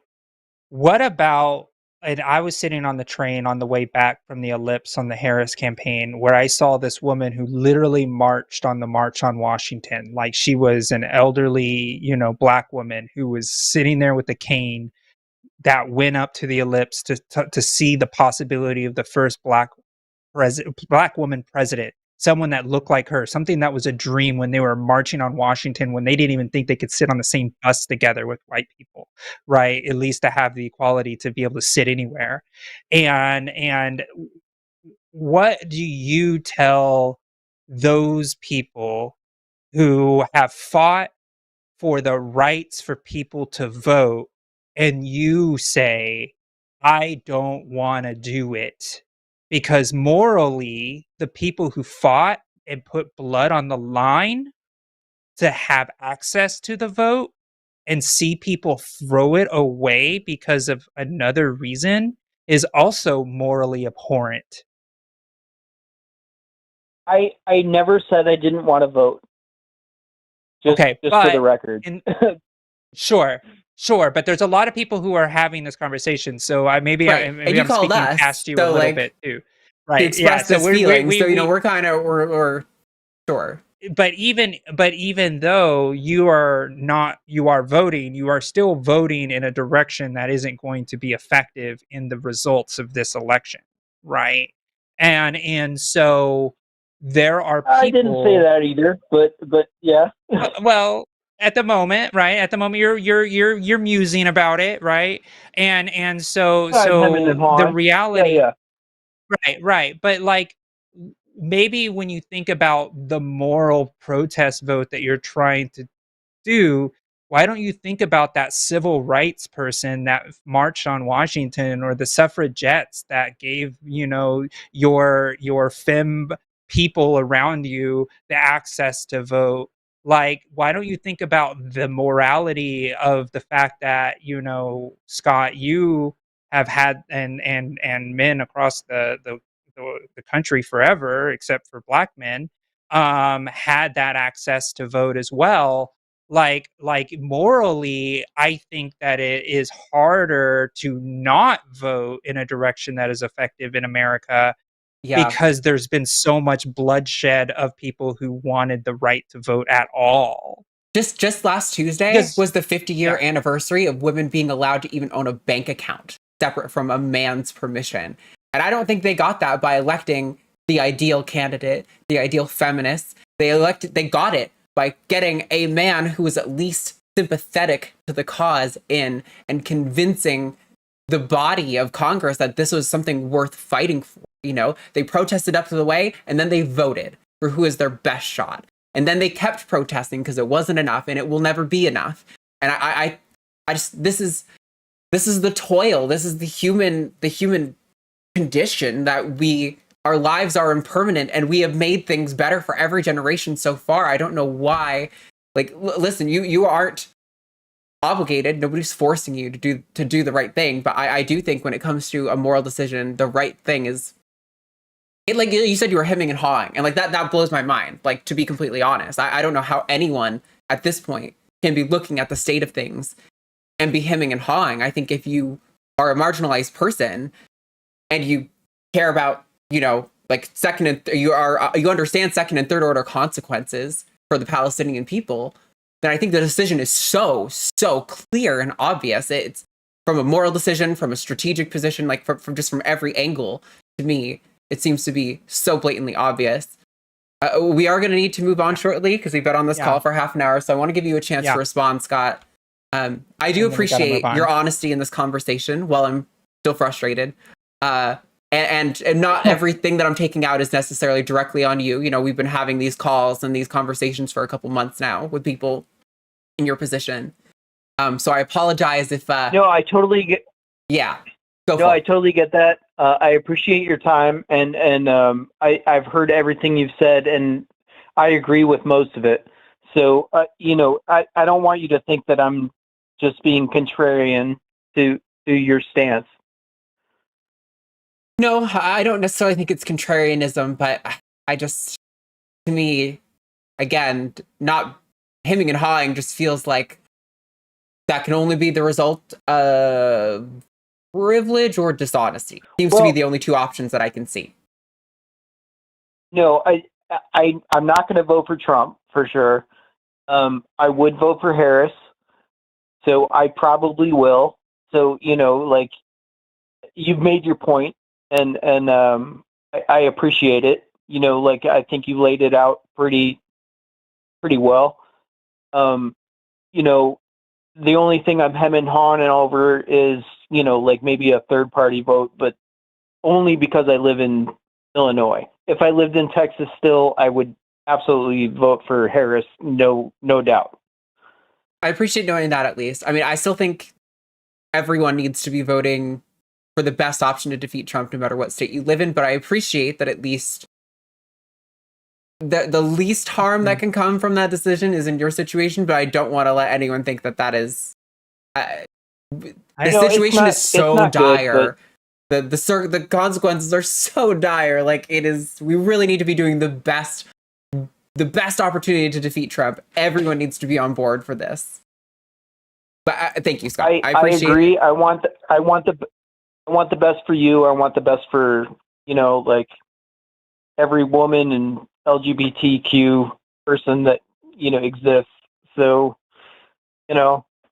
I think you're right. Harris is probably the best vote. I appreciate the call. I don't want to strong arm you into a position.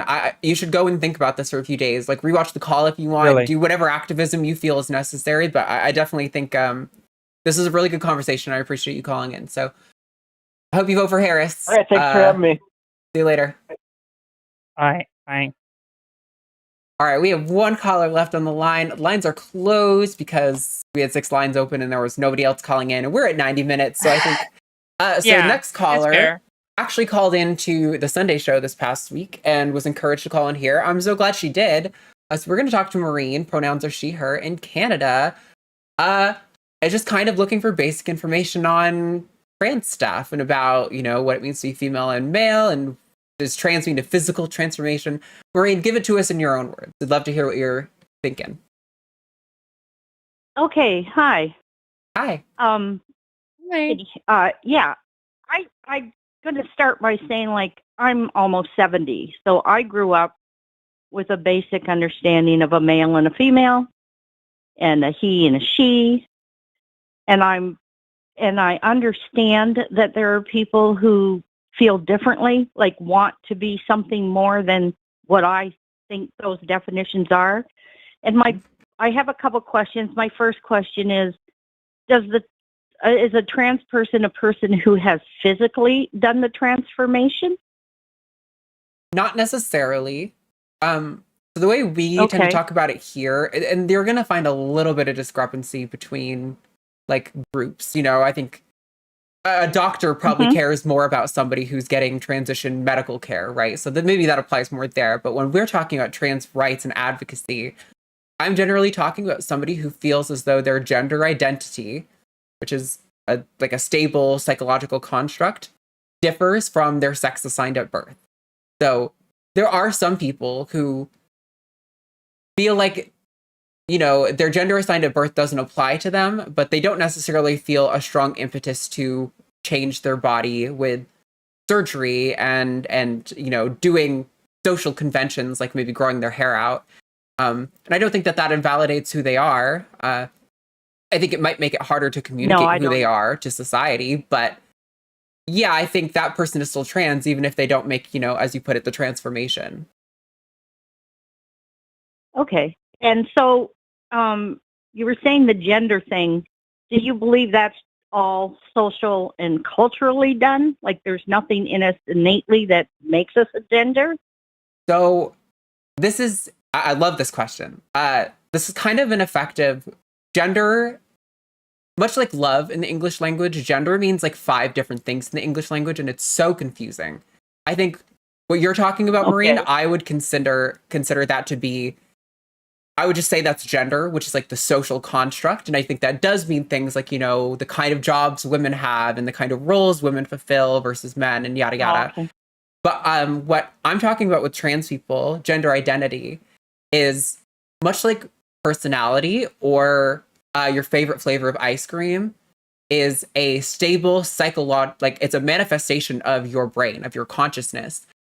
We can't point to where your favorite flavor of being vanilla is in your brain. We can't really point to where gender is in your brain, but I am a naturalist. I think, the natural world is all we can really observe as far as I can tell. And so I would suspect that gender identity, much like personality and my favorite flavors, is a function of my brain. And gender identity seems to be established pretty young in kids and seems to be pretty stable over someone's lifetime. There are people who are gender fluid, who experience a little bit more looseness in that category. It's not quite as stable for them. But for most people, even for most trans people, gender identity is a pretty stable construct psychologically. Yeah, so I kind of believe that gender is something that you are, and it's inside you, and it's more than just the social and cultural. So I agree. Here's another question. Are you talking when people say that they consider themselves a they, that they have that fluidity, like the two genders in them, or what? Well, non-binary people kind of, it really depends on the person you're talking to. So for example, my sibling is non-binary. Yeah, but my sibling is non-binary, and for them, that just means that they don't identify as a woman and they don't identify as a man. There's something in between, and that's relatively stable for them. But there are some non-binary people who are like, I feel more like a man today and I want to present more like a man. And then I feel more like a woman on Tuesday and I want to present like a woman on Tuesday. And I don't necessarily think there's anything wrong with that. I think people should do what makes them happy and present in whatever way makes them feel most like themselves. I don't think so either, because I have a lot of people, like, maybe I've just always noticed it. Like, I have a friend, he's heterosexual, but he's very feminine in some of the ways he acts. Mm-hmm. And that's just the way he is. I mean, he's married, he's heterosexual, there's nothing else. And then I have friends I had a very good friend who was a female, and she was very, what they used to call butch, very male-ish acting, and she came out as gay later on in her life.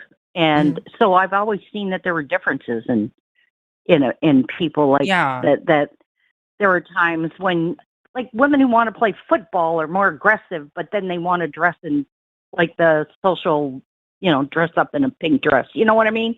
Yeah. I've always seen that in everybody.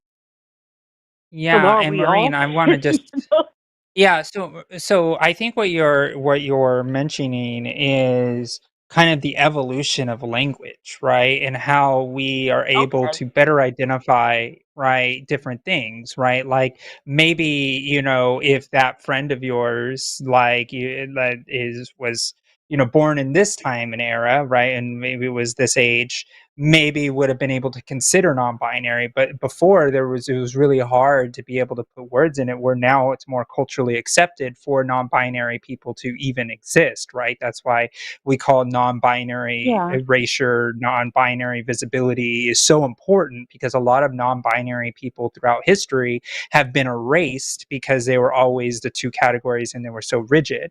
But now, because society has evolved and being able to communicate better linguistically, to be able to say there's sex and then there is gender, we are able to now identify what trans is, right? So, like, for example, me as a trans woman, what makes me trans is that I was born and assigned male at birth, and then my gender is actually woman, right? So therefore I'm a trans woman because my sex does not align with the gender, right, that I was assigned. And that's what makes me trans. And that is where we're able to separate the physicality of being trans and the understanding of what a trans person is, right? Because once we're able to kind of like really distinctly say that there's a difference between sex and gender, right? Where sex is the assigned at birth, right? Where, stereotypically penis, vagina, right? For the sake of simplicity for this call, we'll say that.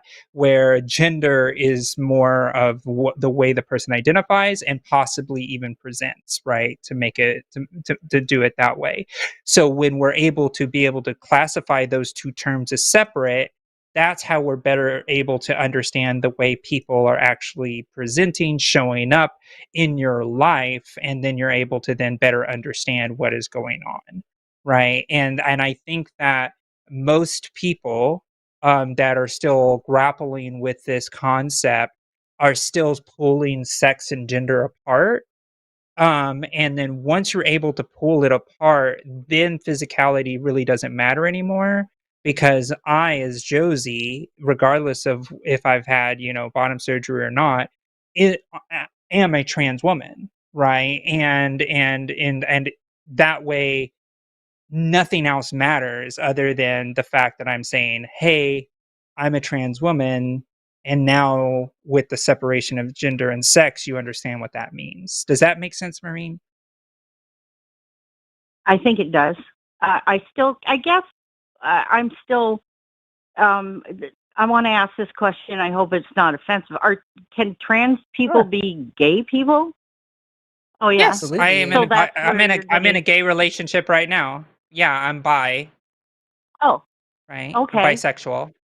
So Yeah. that's, I guess I'm getting that there's a gender, there's a sex, there's the physical, Yes. you know. And I So, think Maureen, all that has to be.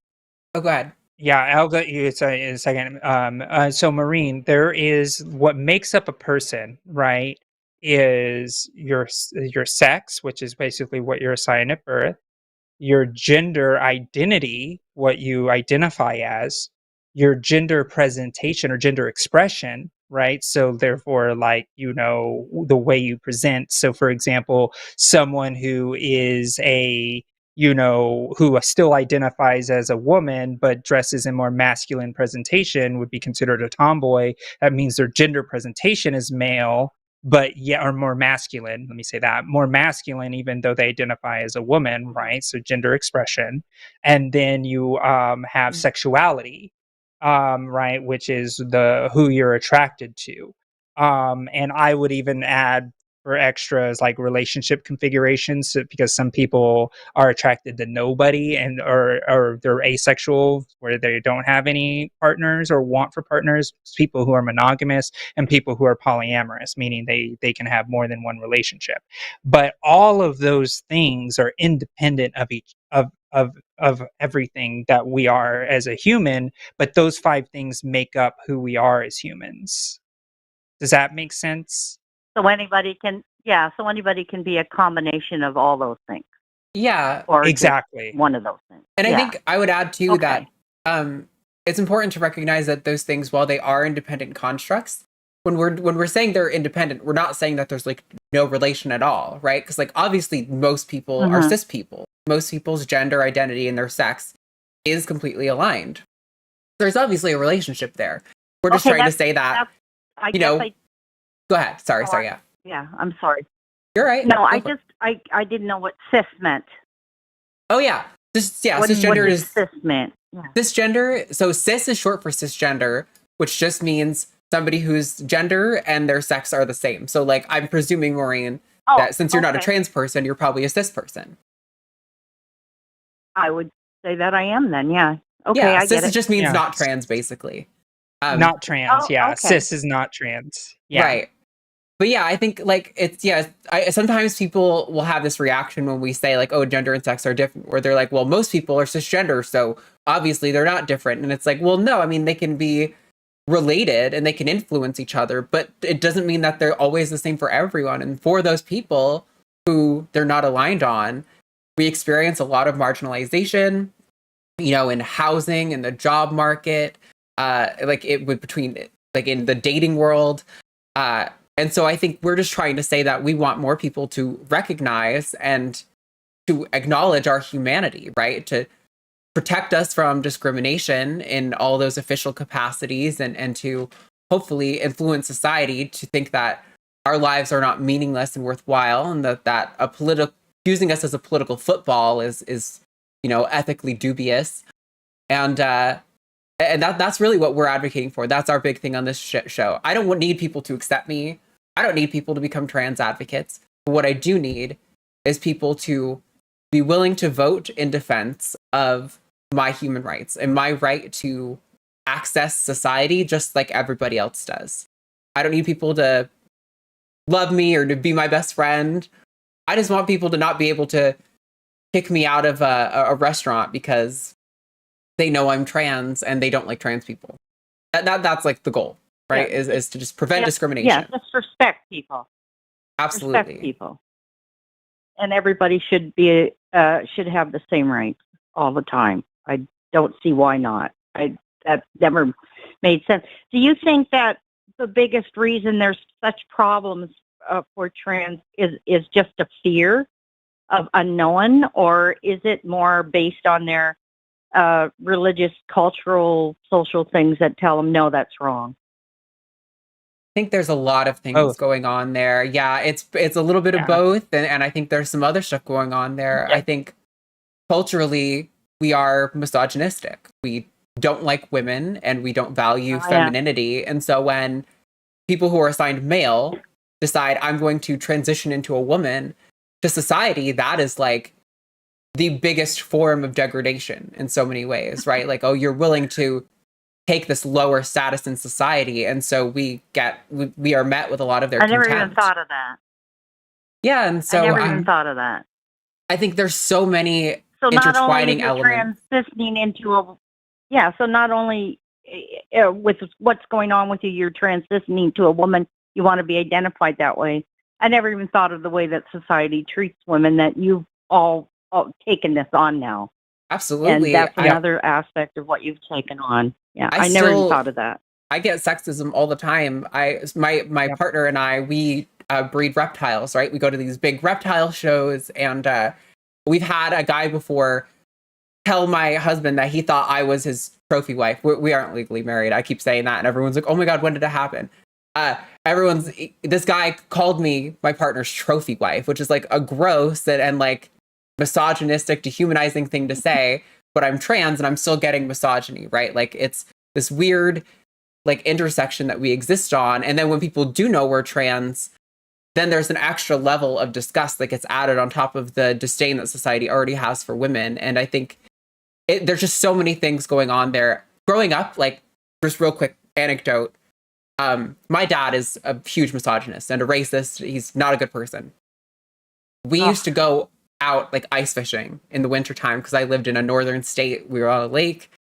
And I remember multiple occasions where we were out there in our little ice shanty with one of his friends and his friend's son. And they thought, because it was the boys' locker room, that now they were going to talk in such degrading ways about women. It was so disgusting in hindsight. And at the time, I didn't know it. I was a child, right? But reflecting on it, I'm like, wow, why was it so hard for me to accept myself as trans?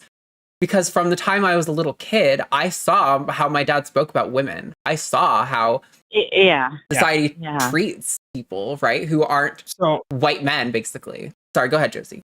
Yeah, and Maureen, I want to also posit this because it's being touched on, and I also have very similar experiences to Arden on this as well. Is how important oppositional sexism is to being able to be so cruel to trans people. We touched on it about, us resigning our masculinity for femininity, where we choose a weaker. It's degradation. It's like, why are you choosing to be weak and second in society? Well, that exists because of oppositional sexism. And the same goes for trans men as well, where they like a lot of trans men are told they're pretenders. There's no way they'll ever be seen as men, so they'll always be secondary to cis men, right? And they have to like do that, where it's like, oh, trans men are just people with penis envy, right? And so the oppositional sexism is incredibly instrumental in transphobia, right? And transphobia doesn't mean they're afraid of trans people. They're just, like you said, afraid of the unknown, not understanding trans people, right? A phobia means disliking of, right? Like those are the things that make transphobia flourish. At its root is oppositional sexism, and unfortunately the patriarchy, right? Because in oppositional sexism, masculinity is strength and femininity is weak or nurturing only. They can't fight in wars, like all of that type of stuff. So and you've probably seen and witnessed all of these things when you're going through the world, right? And so that's why it is so hard on trans people when we're just trying to exist as the people we are. We have to jump through so many hurdles. Like we even have a term for it in the trans femme community. It's called trans misogyny, right? Not only are we hit with the basic run-of-the-mill sexism that you face as well, but also we're faced with the degradation of our masculinity being femininity. So therefore, we're also fetishized as well as trans women as well, where where women in have also been told to feel shame about genitalia. Trans women get it 10 times that, right? Because like that, we have to be so shameful of our own genitalia because our genitalia is different. That's why people care so much. It's like, oh, you're a trans woman, did you get the surgery? Right? Because people value us by what's in our pants, just like a cis woman, right? And so there are so many hurdles, right, that we have to face, that a lot of us, we have a lot of solidarity in Marine as women, but we also have to deal with a little bit of extra because we're not seen as valuable because we can't breed, right? We can't have babies, so therefore we're lesser, right? And so just like a cis woman that can't have children is seen as lesser, right? Just like a cis woman that adopts instead of has biological children is seen as lesser. A stepmom is seen as lesser, right? So we have to deal with all of that, just like yeah, please. Go ahead, Maureen. Can I say that what Vance said when he came out with the cat lady, single cat lady, was one of the most, prejudicial, awful things I've ever heard. I'm a single woman. I've never had children, and I happen to have a cat. And how belittling is that? Like every freaking woman now, or anybody who identifies as a woman or whatever you are, you don't have a child, so of course you're not important. And yet, how many people out there are having children and they're the worst parent ever? Yeah. I mean, it's just ridiculous. Yeah. Just ridiculous. Yeah, absolutely. And they're teaching their children to be prejudiced. Yep.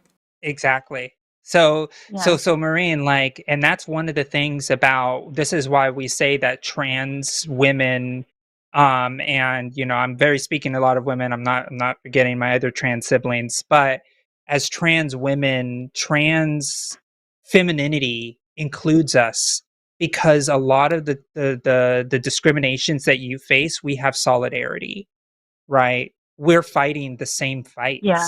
We're both women. It's just that we're just trans women versus, cis women. There's no versus. We all identify in the category of woman. Like, for example, like I always say this, a black woman, a blonde woman, a trans woman, a cis woman, we're all types of women.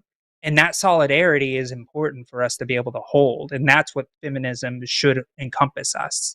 Yeah, That's I think true. Earlier when I was talking about like how we're really just fighting for the right to not be discriminated against and self-determination, right? I think that's fundamentally what the fight of feminism is. Like, for women to be able to self-determine what's best for them. If you want to live your trad wife lifestyle, go do it. Do what makes you happy. Like, I want women to feel empowered to be whoever they are, to live the life that they want to live, and to not have whatever somebody else believes imposed upon them. Like we were talking earlier, women in the US only got the right to have a bank account 50 years ago as of Tuesday. Like that's unbelievable. Yeah. That's crazy. And I'm so glad that we've gone from, in 50 years, women being able to get a bank account to a woman being the, nominee for president of the United States. That's like, it could be such a beautiful story, but unfortunately our country is so disgusting that I'm not sure I'm confident it will go that way, but I really hope it does. Maureen, is there anything else you want to add on to this? Did we help you, or like, we'd love for you to call back if you have any more questions too. No. Oh, well, I would just say one thing. Like I said, I'm a single woman. I've always been single my entire life. And people do look at you as weird because you're single. I mean, they just kind of look at you and go, why? And I'm going like, that's just the way it happened. And that's just the way I am. And that's why. And another thing I just wanted to say, I am a theist. And I guess I never got the religious, you have to be prejudiced against people thing. I don't know why that never came up in me, but my thing was always, the treat everybody as you want to be treated. And I get from my parents too, and my dad wasn't the most open person, but I always got a curiosity to find stuff out and to know stuff. So I just don't understand people who shut themselves down and just have to react against people and be fearful of shit. I don't get it. Yeah, I think there's a lot of insecurity. Anyway, thanks a lot. A lot of hate. Yeah, thank you so much, Marina. I appreciate the conversation. Yeah, and really come back appreciate again it. if you have any other thoughts or questions, or if anything else pops up. We'd love to help. Okay, well, thank you very much for listening. Thank I you. enjoy your show. Yeah, thank Have you. a nice day, Maureen. Okay. Yeah, thank you. Bye. You too. Bye-bye. Bye-bye.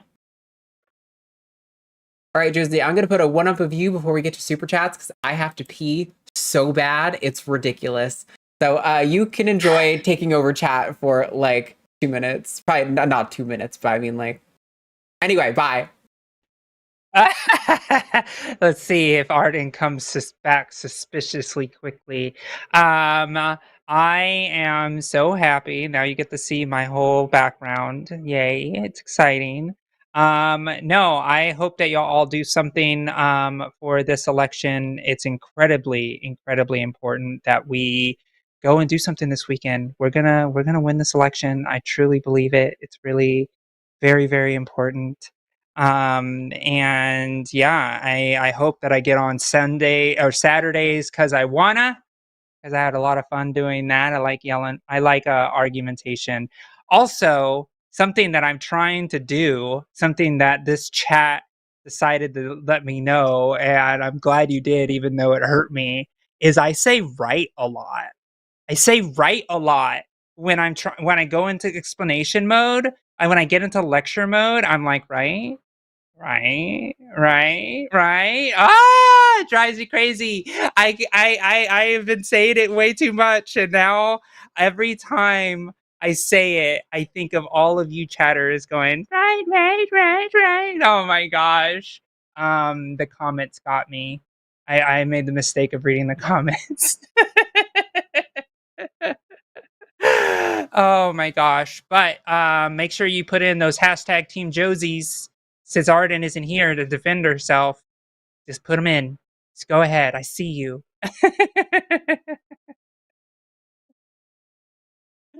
Oh my gosh. Oh, I changed the stream into a crypto scam. Ooh, that is funny.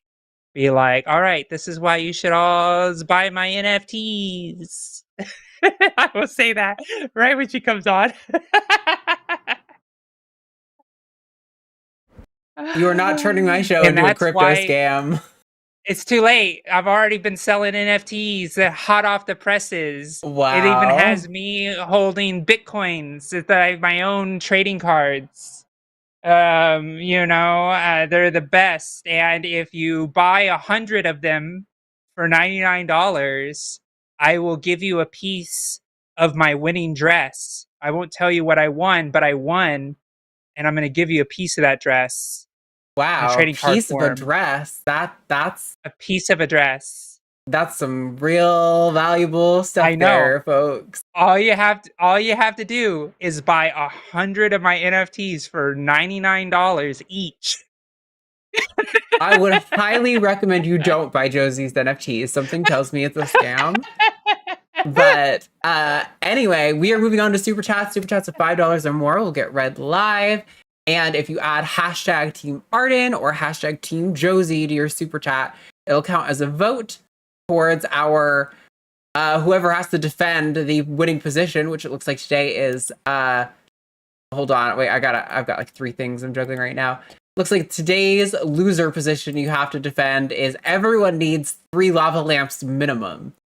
Minimum 3 lava lamps, which honestly makes perfect sense to me. So I'm not afraid to defend this, but I know Team Arden is not going to allow the ballot stuffing. If you have to set ballot boxes on fire at prominent Team Josie locations, do what you got to do, team, because that's the world we live in now. You see this? Don't fall for the Arden mirage. Don't fall for it. We gotta hold strong. Make sure every vote is counted. Make sure we don't have any fast Arden fingers switching vote tallies. No fast like fingers. last time. No. last times. My fingers are slow. I'm not changing tallies. I'm just doing the fair thing and counting every vote that comes in. All right, we got $5 from James Rhodes. Was hoping calling with an update on the kiddo, but alas, corporate machine demands over my overtime blood. Guess this will have to do. Thank you for the donation. Definitely would love to have you call in next week. I don't know if we know exactly who's going to be here next week. It's probably going to be Lux. Probably Ben if Ben's available, since it's been Josie and I the last 2 weeks. I want to make sure that both of them are able to get in here as much as possible. That's true. But thank you for the donation. All right, $10 from James Rhodes. Also, Josie, I voted for the first time thanks to me. Oh, thank you. That means everything to me. You don't understand. As an activist, my heart grows one size larger. Thank you. Been in a red territory and thought it didn't make a difference. Your explanation of the mandate to lead changed me. Yay! I'm glad. Oh, yes. I'm really glad. That makes me very happy, James. Thank you. Yeah, I'm so glad Ben sees movie next week, so not him. Well, fair enough. It'll be Lux and someone else. One of the two of us, depending on time. I don't. Yeah. We'll figure it out. No, I'm so glad. I'm confident we've affected a lot of people. I know there's like a bunch of trolls in chat who'll be like, "You've moved me to vote for Trump," and I'm like, I literally don't believe that you weren't going to vote for Trump anyway. Yeah. But the conversations we've had with people have been pretty good. So. Yeah, for sure. I'm confident we did everything we could. $5 from Aaliyah Shauna Silverboat. One sentence horror story. Trump won the 2024 election because you didn't vote. Hashtag don't be a dope. Go out and vote. Hashtag happy Spooktober. Hashtag Team Arden. Points are on the board, folks. Let it begin. Yes. You let it begin. The Arden Mirage. Don't fall for it. No mirage. $10 from Taylor Made at 28. Arden, being that it is Halloween, it would be fun to read super chats with some of your not creepy but crawly friends. Hashtag Ooh. Team Arden. I wonder if Matt's listening, if he wants to get, I would love to have Asuka, our Doomerals boa. She was trying to crawl out earlier and I kind of wanted to hold her, but we didn't have time. Be cool. Waiting to see if I hear a door slam or if he's busy. That's okay too. We'll do my best, Taylor. $10 from Zurith Moonpaw. Of course we're pedantic. It's fun to pick on you all. Hashtag Team Snack Mom. Yes, we try to be precise with our words and thoughts here.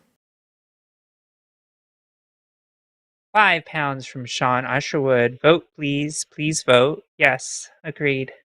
Please. Vote, please. Please vote. Lisa, can I have a vote?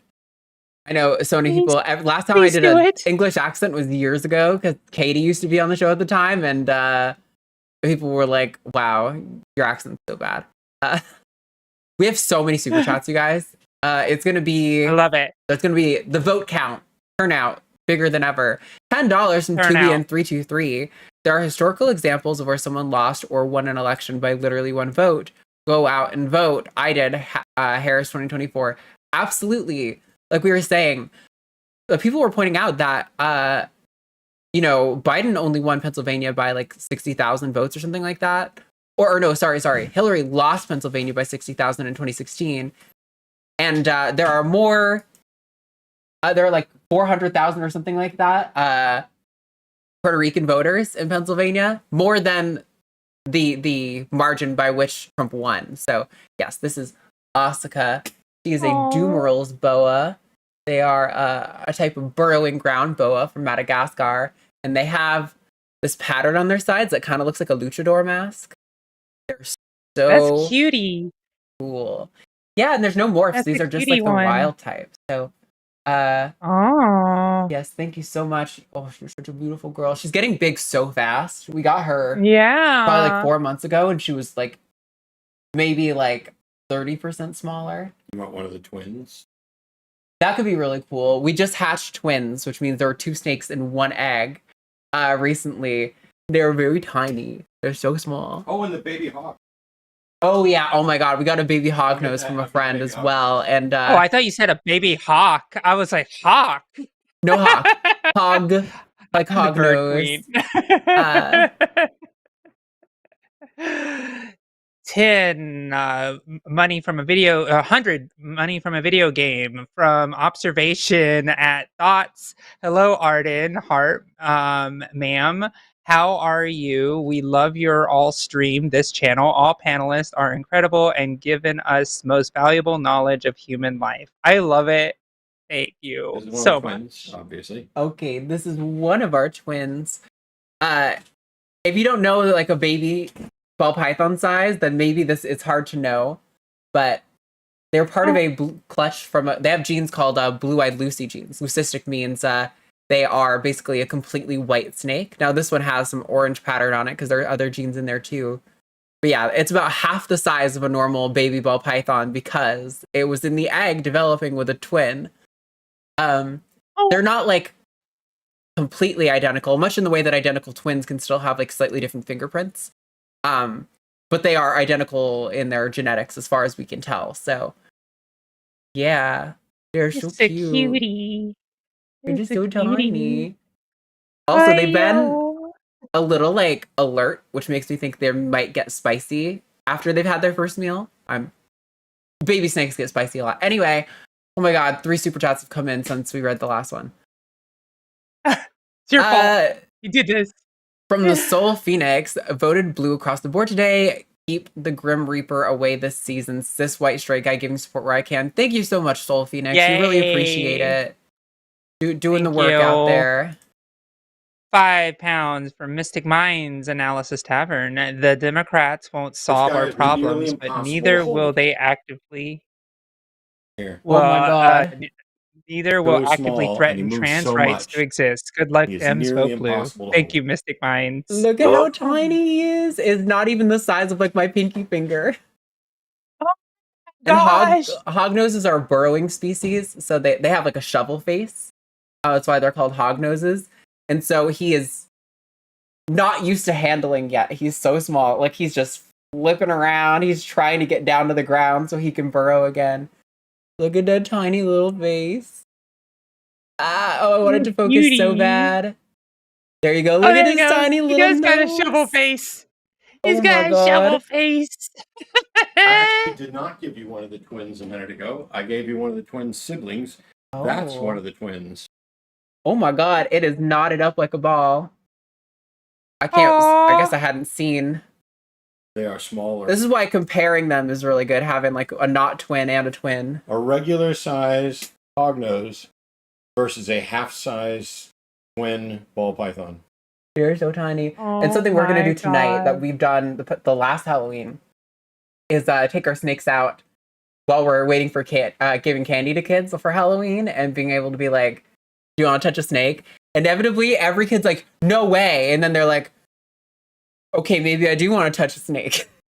After they think about it for like 3 seconds, they're like, okay, that does seem kind of cool to me. I'm going to run him back down, and then I'm going to get a big snake. Okay, I will hold on to this girl. Ooh. Well, I guess I don't know that it's a girl. I haven't sexed her yet. $5 from James Rhodes. I torture all my friends with how I love #Team Arden. Sorry, Josie, but you changed my perspective, so I have to show love. Thank you so much. I love when we compliment Josie, but give me the vote. Oh, James, after all the love I gave you just now, okay, I see you. You compliment me. I change your perspective on life. Don't give me a team, Josie. Listen. $20 from Larry Fishman. Takis started me on my transition journey in January 2023, and today I'm flying to Detroit for my bottom surgery consultation and waiting for my FFS and BA dates. #Team Josie for showing me starting at 34 was okay. Aww. That's super great. I love that. I love that for you. Tarzan? Okay. No, that's really sweet. I know Larry's been going through their whole entire journey, like while Takis has been a thing. Yeah. There's been a few people who we've had that with, which is really cool. Nice to be a positive influence on. Did you give me a point for that one, or was that my first point? No. That was. Now you're gonna make me go through again, aren't you? See this, everybody? Uh, Gotta stay sharp. Team Arden, Gotta Team stay Arden, sharp. Team Snack Mom. I got 3. There was a vote Team Blue. No, that was your first vote. Oof. Ouch. Okay. All right. Now he's brought out. It's the blue Tarzan. Mirage. I mean, it's the Arden Mirage. This is my carpet python Tarzan. They get to be pretty big. They're a pretty arboreal species, so they love to climb and like wrap onto stuff. But he is such a sweet boy. Beautiful yellow color. See if we can get his face near the camera. Hi. Oh, I want to show his head pattern. There you go. He's kind of getting there. Ah, Daily puppy. Oh, there he is. Come on, bud. He came through for a second. Yeah, your camera's kind of just like trying to blur the background. I know. Doesn't It's okay. recognize That's you. probably good. Thank you for helping us do the little show. We'll get through these now because we've got so many. Cuties. People who are Right. Yeah. Cuties. Okay. Is this me, Louise? $4.99 for Louise Yes. Richardson. Somehow I came in as at Snardfluck before. I had to reboot to be myself. Yes, autogonophilia is outmoded. Hashtag Team Arden, but it's a hard choice. It is a hard choice. I see you, Louise. I'm a Josie fan as well, so honestly, I get it. Also, Louise came in as someone different last time too. I don't know if it was also Snardfluke, but either you've been hacked or you have a secret sock account that you are pretending you don't know about. A lot of sock accounts. 100 video game monies from observation and thoughts. I can't understand why human beings hate each other. After all, we are all born to love and take care of each other. Is the faith and religion dividing us?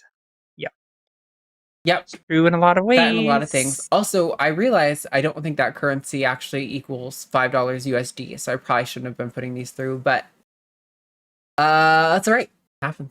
I'll try to be better about paying attention in the future. We've got $10 from Mr. Boricua. Anna and Woo, we want honesty and discourse. Anna and Woo, oi, you called us out on our bullshit. How dare you? We're out. People call for honesty until we're honest about them, then we're the asshole. Yeah, I mean, my only problem with Anna is her pretending that anyone is advocating for not calling women women in spaces. Like, not calling all pregnant people women when we're doing, like, advocacy is what we're saying we want. Because that encourages, you know, trans men and non-binary people to seek care that's relevant to them. But I don't want any doctor to stop calling you a woman or start calling you a pregnant person, especially if that's not what you want. Like, that should be a conversation you have with your doctor and work out together. Yeah, and honest, did you see what just came out with her recently just now? Like how she's like defending Trump, saying that he's not actually a fascist. No, but I saw her saying she's leaving the left. So honestly, I think she's just on the grift now. She is like hitting the grind rail hard. She's gonna try to get, you know, that Joe Rogan podcast time. Honestly, you know how when liberal women start like transferring into the grift, that their eyeliner and their eye makeup gets darker and darker and darker, and now she's blonde, and like it's beginning. The transformation has begun. Like, you'll see it. Like, it's just like she's gonna start looking like a Fox News host soon. Makes me sick. Anyway. Yeah. $5 from Mr. Baruiqua. 10 here for your vote for the hashtag Team Danger Noodles. Need to show some love for the snakes. Yeah, snakes.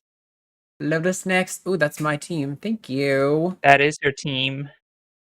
The Arden Mirage. We're coming through. Team Arden is showing up, although Team Arden really loves early voting and doesn't like to follow through when it really counts. You know, a lot like Democrats. So step the fuck up. 10 Canadian dollarinos from David Haxer. Thank you, ladies, for your good work, both political and human rights stuff. I'm so glad you like it, because I feel sick to my stomach sometimes when we're doing with politics stuff, but, you know, it's important, so... Yeah, $5 from Haley Granger. I'm glad that Josie is more confident than I am. My anxiety is is in overdrive over here. Let's go blue. Also, hashtag Team Josie because of no costume Arden. See, that's the truth. You got to give some Team Josie some credit here. Like we're actually putting in the work. Hitting the policies that people care about, like nice Halloween backgrounds, costumes. It's like, I'm sorry. obviously I the more have work qualified to do, candidate. and I can't just be fucking around finding some, not some political hobbyist like Josie trying to find a back. I literally took 2 meetings with these cat ears, all right? I don't want to hear it. I love that for you. $5 from Adrian Morgan Goose. For those still considering Jill Stein, I urge you to watch Legion Miller's video on how she's an unserious scripter who doesn't actually care. Hashtag Team Josie. Yeah, absolutely. Yeah. She is nothing more than an extension of Putin and all his little cronies, Yep. in the media. Yep. She denies to call him a war criminal. It's like, come on. Like she'll say, Netanyahu, who is a war criminal, she's like, yeah, Netanyahu's a war criminal. Then what about Putin? Oh, I don't like to call names because, as a politician, you have to be able to work with these world leaders. But you just called Netanyahu a war criminal because he is. So why don't you call Putin a war criminal? Well, I'm not going to say that. It's just like, come on. How obvious can you be? Yeah, it is infuriating. Oh, did we skip one? No, I read that one. That's the one we were on. Okay. Yep. Okay. This one too.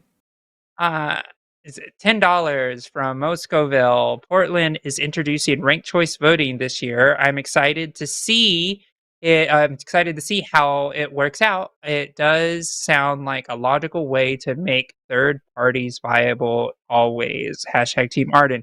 Yes, ranked choice voting is a really great system to actually make people feel like their vote counts more too. Like it's a superior system. Yeah, absolutely. Because not only do third parties suddenly become far more viable, but also you don't have to completely throw away your vote. Because if you recognize that Harris is the best alternative, you can have her as your second. So if it gets to it, your vote will count towards Harris, even though you originally wanted like a third party candidate, right? It takes the whole moral conundrum of our two-party system and makes it so much better. But Portland is an extremely blue Democrat state, and that's part of the reason why they got ranked choice voting. So if you want your third party to matter, you gotta vote Dem. Yeah, you do. It's so true. Absolutely. I was gonna say something and I forgot. Sorry. Go ahead. $5 from Elias It's on a okay. Silverbow 2-sentence horror story. He asked me why I was breathing so heavily. I wasn't. October is best hope for hashtag Team Arden. That is the best one that I've heard so far. I like that.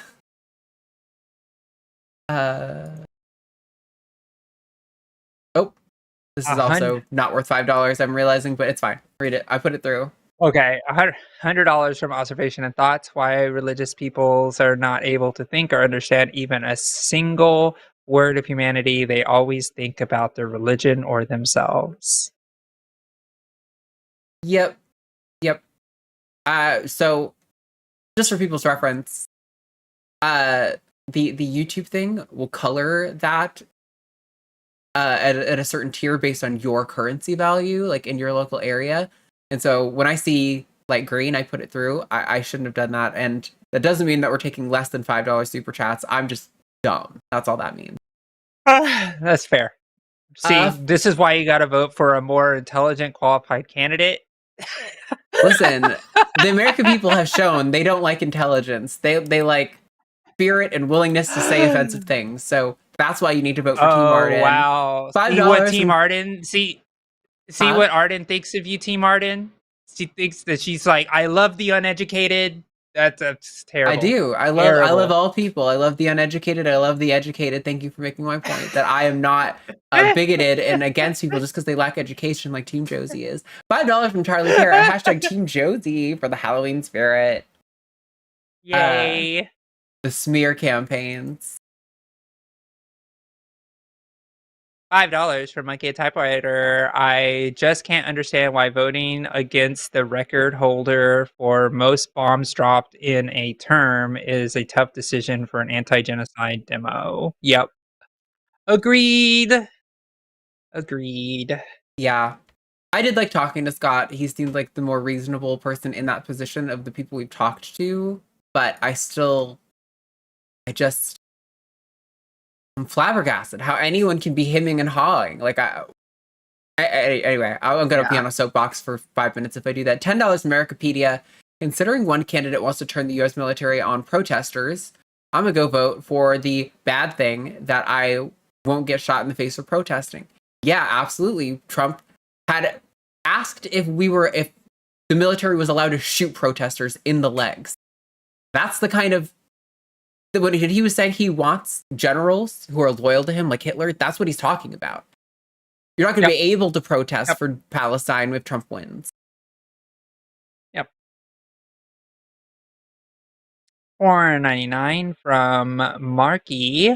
I live in North Dakota, solid red state, but interesting we don't have voter registration. I feel margins may be lessening between parties. Thoughts on no voter reg?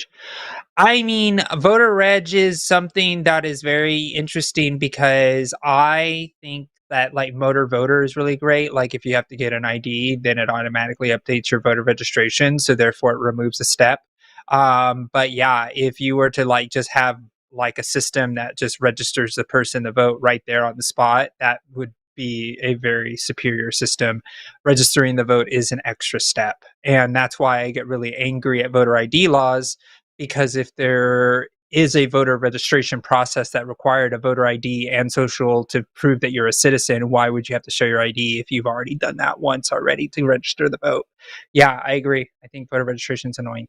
Yeah, I think if you have a social security number, you should just be like automatically registered to vote. I don't understand why there has to be any application. Like if we're not forcing you to vote, I don't see why there's should be any barrier to you being registered. That should just be a given. But $5 Monkey a Typewriter. This time for third parties, or the time for third parties, election reform, etc., is 1 minute after the polls close. Make battle plans before you're about to jump out the plane. Yes. That's what I was saying. And all the in-between stages and all the city council seats, push for your third party there, but don't just pipe up once every 4 years during presidential election to cry about the system and the protest. $5 from Mr. Bariqua 10. Hate the truth of this with the election. If you choose not to decide, you still have made a choice. Rush. I want the better context for this. Hashtag Team Snake. Yeah, if you decide not to vote, I call that an anti-democracy vote. That's something that I'm starting to say, because you are not voting for democracy, so therefore you're not voting in a democratic process, so therefore you're anti-democracy. You just don't care if you live in a democracy or not. You just want other people to make your decisions for you, so therefore it's not great. Yeah. $10 from Zurith Moonpaw. I do value human life, but big ass freaking meteor. Hashtag the monkeys had our chance. Also, love the ears, Josie, but hashtag Team Snack Mom. Yeah, empires fall. We don't necessarily deserve to exist. I would like us to continue existing because the alternative is really fucking bad, but you have to be willing to defend it, Yep. Zurich, they are packing the votes. It's the stuff in the ballot box. I see you. Zurich. Team Arden is voting early and responsibly. Our systems work to catch fraud. Thank you. Do they? They $10 from Space Barbarian. It's dangerously naive to think our flawed voting systems let you choose the candidate you like most. It is terrible at that function. It works so much better for voting against your least favorite. Yep. I would love, as much like we talk a lot on this channel about like socialism and stuff, and like I love the idea. right? I'm just not always convinced that every idea is really viable in reality. And it's like, I love the idea of being able to vote for someone. Like, oh my God, we align on almost every single principle just down to the core. But again, like Josie's been saying for like the last week, like Kamala Harris has to represent 300 million people with very different views. And since the lefties aren't showing up to vote, why the fuck would she be advocating for them in her rhetoric, right? Like, so frustrating. JWEG 999 says, missing show because I'm mad busy, got my hair dyed for the first time today, feeling my trans self. Have a good day. Hashtag Team Arden. Thank you. 499 from Carla J. Thank you both. I am Team Arden because her and Matt discuss all of us secretly in their basement. This is because yesterday on the hang up, Matt told the caller that after the show, we usually go down and talk shit about a lot of the callers. That he would be on that list. And we did. We did talk shit about Max last night. Not all of you, just the ones who suck. I'll let you figure that out. My thing that marks who I've sent and who I haven't just disappeared, so I'm trying to figure out where. There we go. Okay, this is where we are. Yeah, this is you. Oh, sorry. 20 pounds from Herbie Stein. I'm from the UK. It's scary and sad how many people offer the third party argument. I understand how they can't see a Trump presidency. I don't understand how they can't see a Trump presidency will possibly end the possibility of future votes. I desperately hope Harris wins. Yeah. Yeah. It is bad. I agree. From Zurith Moonpaw, $5. Hashtag society sucks. Hashtag ancient. Fake creature cottage witch for life. Hashtag Team Arden because Josie is, I don't know, insert clever non-mean insult here. I see you. I do. If it's not mean, can it be an insult? Isn't an insult like definitionally mean? I mean, unless it's Jimmy, right? If you say nice things to Jimmy, they count as insults, right? That's true. Isn't that That's how it true. works? Good point. Argument received. 50 Canadian dollarinos. Whoa, from Tim Aruski. My home province of Alberta, Canada, is putting forward some incredibly restrictive anti-trans legislation today on Halloween of all days. Thanks for being such an inspiration in these dark times. Hashtag Team Josie. I'm so sorry. It is bleak out there, fam. We gotta fight. We gotta organize. Yeah, we do. That we do. $5 from Sherindon Barsconi. I learned a lot about trans people from watching the show. Maureen, by the way, I'm 72 and cis female. Aw, great.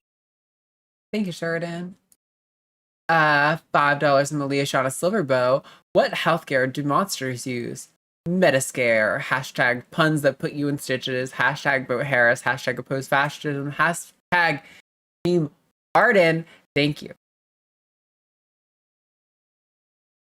I heard Metascare has really high premiums. My conservative dad told me that. That's true. $5 from Gymnic06. If you see no reason to vote, then vote out of spite. Cancel someone else's vote. Hashtag Team Josie. I canceled out Zura's vote and clever, not mean insult. Hashtag sent with love. See, Gymnic sees it. It's all right. I appreciate it. Hashtag cancel out Arden's vote. Vote Team Josie. $5 from Malia Shauna Silverbow. What happened to the cannibal who showed up late to dinner? They gave him a cold shoulder. Nice. Hashtag Trump likes the cannibal. Hashtag vote against cannibalism. Hashtag Team Arden. Was that? Oh, that's RFK Jr., right? That's Eaton. Yeah. Said he's eaten human before. This dude is going to run our Has health agencies, everybody. Trump is promising him. I didn't hear about that one. I didn't hear that he ate human. I think that's a I might be spreading misinformation. Now I'm worried that I got that wrong. I think I would have heard about that. Thought that was something that was said, but maybe I'm totally off base. I bet he is a person who would go and seek it, but I don't know if he's actually claimed that he has. Yeah, I think it's like the whole like eating bear off the highway kind of thing that I was like, I just heard that and maybe just totally bought it. I don't know if that's true or not. So chat, chime in if you know. I would love to be corrected. He seems like the type. He seems like the type. He does would seem go like the and type. try to do it. Yeah. $5 from Bucky at Typewriter. I'm nominating Marine for Can You Be My Grandma Caller of the Year. Loved your call. Hashtag Team Arden is amazing and wonderful, but betrayal actually. Team Josie. Yes. I gave myself a vote and had to take it away. The brutal. Yeah. The That was wow. brutal. I loved it. It was nice. Oh, people are saying it was dog. He denied eating dog. Who's the cannibal? I definitely heard about the cannibal thing. Who's the cannibal? There's definitely a cannibal somewhere. Probably just some bullshit we all story, know it's to a Trump be honest. family. It's all the Trumps. It's a Trump family. We all know. I genuinely would not be surprised. But yeah. I'm clearly corrected by chat. There must not be a cannibal, and I just made that up. $5 from Aaliyah Shauna Silverbow. Do zombies eat popcorn with their fingers? No, they like to eat the fingers separately. Hashtag a third party vote is a vote for finger eating. Hashtag Team Arden. Thank you. The one with fewer votes has to defend the silly position. Yes, that's how you're about to be clipped saying something ridiculous, so that's why it's a loss. $4.99 from Carla J. Why do cats make good Halloween storytellers? They always pause for dramatic effect. Hashtag Team Josie. Now it's even. Haha. Sorry, I was getting the topic put into the team thing, and now to the battle thing. Now I have to go back to your vote. I really need to get my shortcut keys fixed because it's so cumbersome to do it manually. Love production. All right, we got Midwest Fungi, $5. To quote the great Sasha Velour, gender is a social construct. Tear it apart. Hashtag Team Josie. Hashtag seriously, please vote for Harris. True. Tear that shit apart. Come on, Team Josie. Let's pull it out. We gotta show that the Arden Mirage is not to be trusted. $5 from Doreen McCuffey. Marine, you're great. I wish more people were like you. I agree. I agree too. Oh, somebody mentioned Hannibal Lecter. Maybe that's where I'm getting it from because Trump has been praising Hannibal Lecter. Well, I mean, he likes the character. Maybe he's just like, man, I wish I knew Hannibal Lecter so I can get a piece of whatever he's having. I think the first few times he said it was completely sincere, and now he knows it pisses off people, and so he says it a lot. And that I can't stand that kind of personality. That is exactly how my dad is as a person. He's like, "Oh, this awful thing hurts your feelings. Good to know." Yeah, own the libs. $5 from Aaliyah Shauna Silverbow. Why did the team of witches lose their baseball game? The bats kept flying away. Hashtag in all seriousness, vote for Harris. Hashtag Team Arden. Aaliyah Shauna is the greatest soldier. Thank you so much for your votes. I appreciate it. Stuff in that ballot box. Stuff it. $5 from $5 from Monkey at Typewriter. Hashtag Team Foxy Josie. I'm taking 2 days after election off because one way or another, I'm not going to be in any state to be working or operating a vehicle. Absolutely fair. Yeah. I saw Mr. Boricua said Stream Deck. I have a Stream Deck and I use that for all of like the collar banners. Like I can punch them really fast. Mm-hmm. The problem is I see. To do the vote count, it's like an expression like in, that you'd use for like After Effects or Premiere or something, where it's like something plus minus one something bracket something in the shortcut key settings is how I code that, and I've forgotten what the code is. So Jimmy knows. I'll have to harass Jimmy for it. But it's super easy if you know the little expression. I just don't know it. So, $5 from Aaron H. What do you call a werewolf YouTuber? A like and subscribe. Nice. Ooh, This is a good time to remind you guys. You should like and subscribe. Yes. It's free and helps the channel a lot. If you like what we're doing, you want to help us spread our message, converting people to the Church of Transiology. Definitely like and subscribe. It's so easy. Hit that little button. Yeah. Or comment too. Yeah, $5 from Nikki. Thank you both for the show. I think you've convinced me on the phone bank this weekend. Hashtag Team Arden. Let's see you. Yes. I want to see you there. Even though that's so I'm going to be the exciting. one leading the training, but Arden gets the vote. I see how it is, Nikki. I hear you. I see you. No, that's so exciting. I hope more of you follow that Yeah. lead. Definitely follow Nikki's lead. $5 from Jamnico6. People make me sick. I guess I should stop eating them.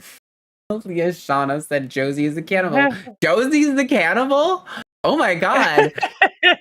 This is why you can't vote for Team Josie, even though Jamnik did. You sick fuckers. Take it too far. Oh, Look wheel at back, this. wheel Look, back. now there's a misinformation campaign against me. $5 from Melatonin Ale. Hashtag Team Josie because I feel abandoned by Arden.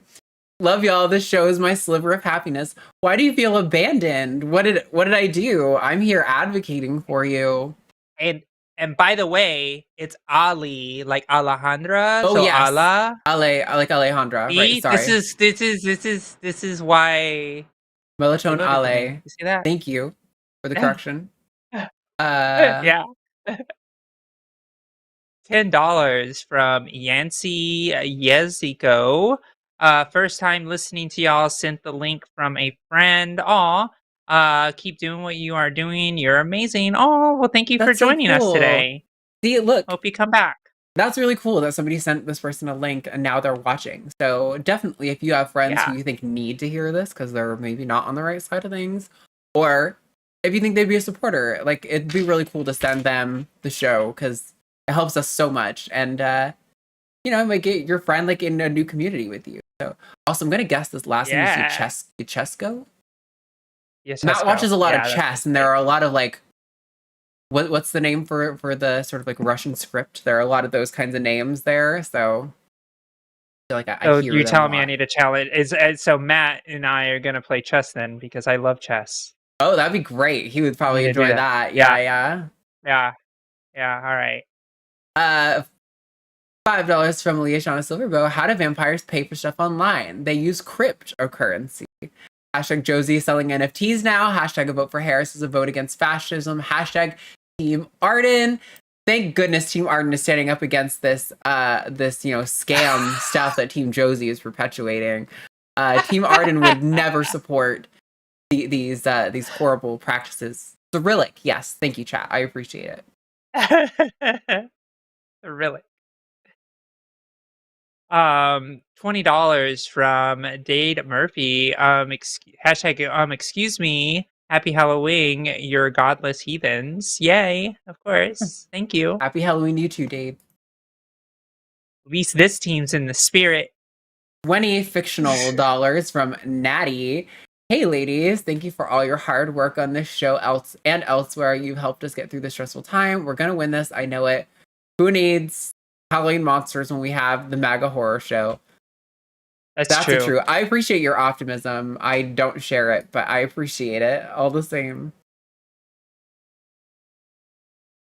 $4.99 from Hipster Doofus from Michigan. Statistics show that if third party and blank top ticket voters had cast for Clinton in 2016, she would have won Michigan in the election. Vote blue. That is actually true. That is actually true. Which is unfortunate. But I will say this for the Hopium for Michigan. I do believe that we will win Michigan by 8 points. It's a bold Josie prediction, but I do believe it because I believe there's just more voters now than there will be people who protest in Michigan. I think I've been seeing positive things about Michigan and Wisconsin. It just might not be enough, which fucking sucks. Also, our screener, Jess from Canada. Sorry, I try to make sure I got that right. She's How to Rule an Asteroid in chat. Said that Yancy Yachesco is her partner. So thanks for chatting. Great. I appreciate that you thanks. do the work and then your partner sends us money. Like, that is so generous and unnecessary from both of you. But Jess is really cool. Jess has made us, Matt and I, a really cool thing for our business, and she's been doing ACUS for gotta be close to a year now, I think. Jess is our primary screener. That's so helpful.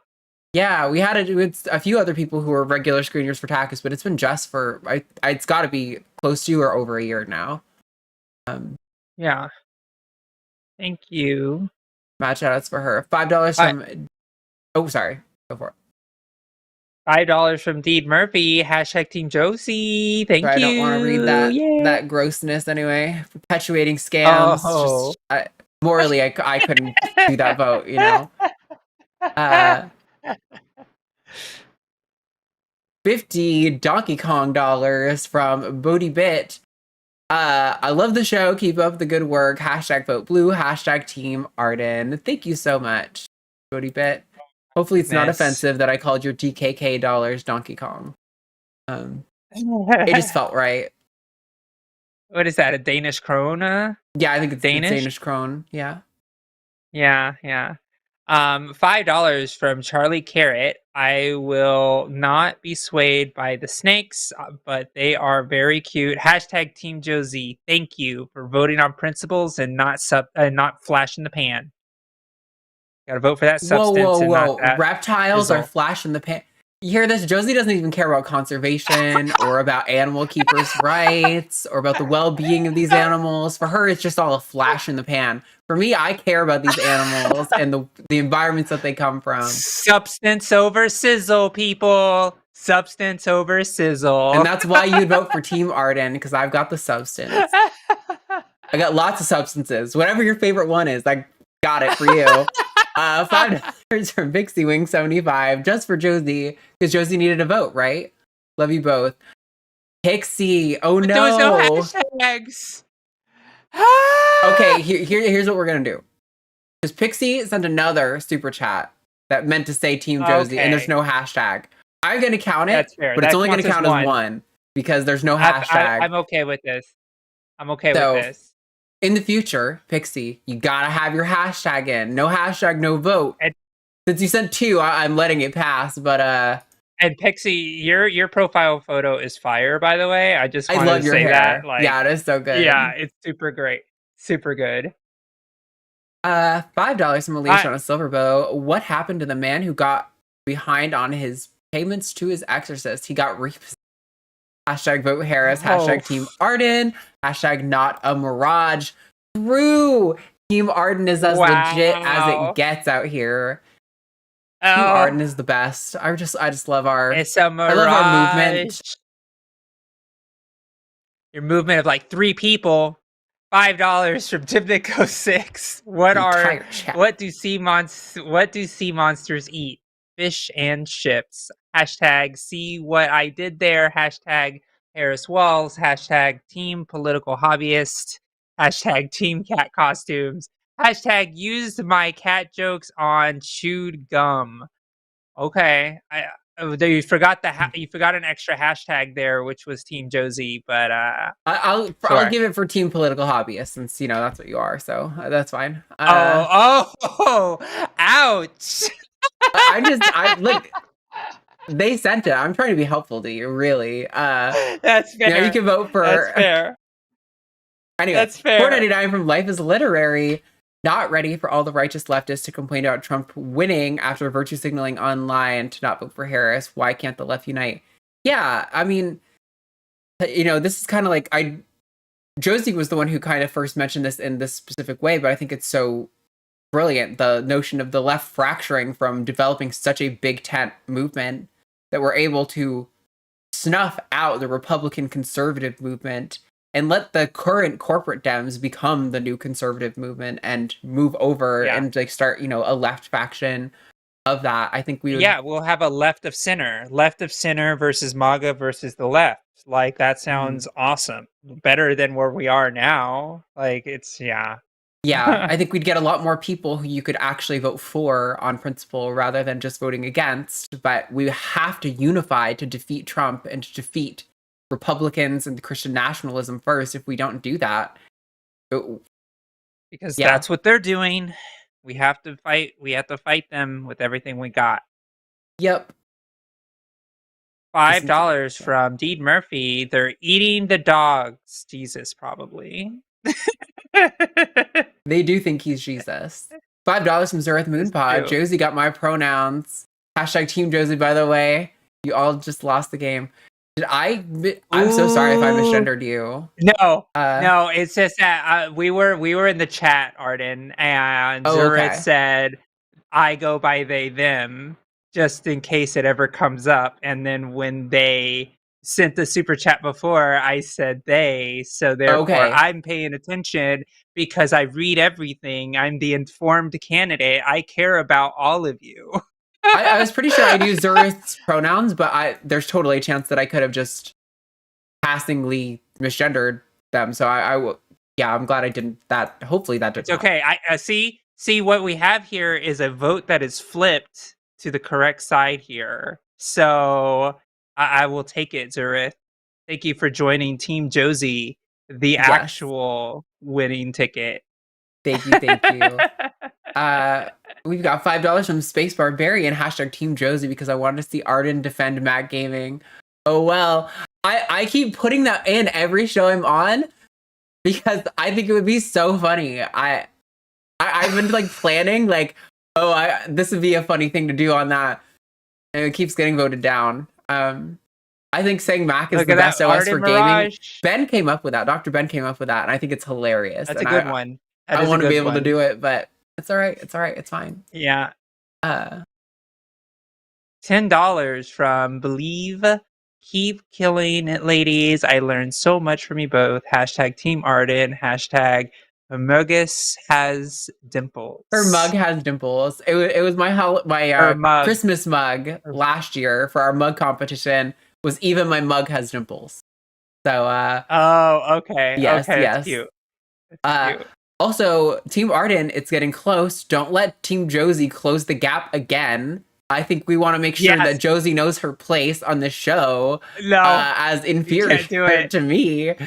Please secure this for the sanctity of democracy. Don't fall for the Arden Mirage. Hashtag Team Josie.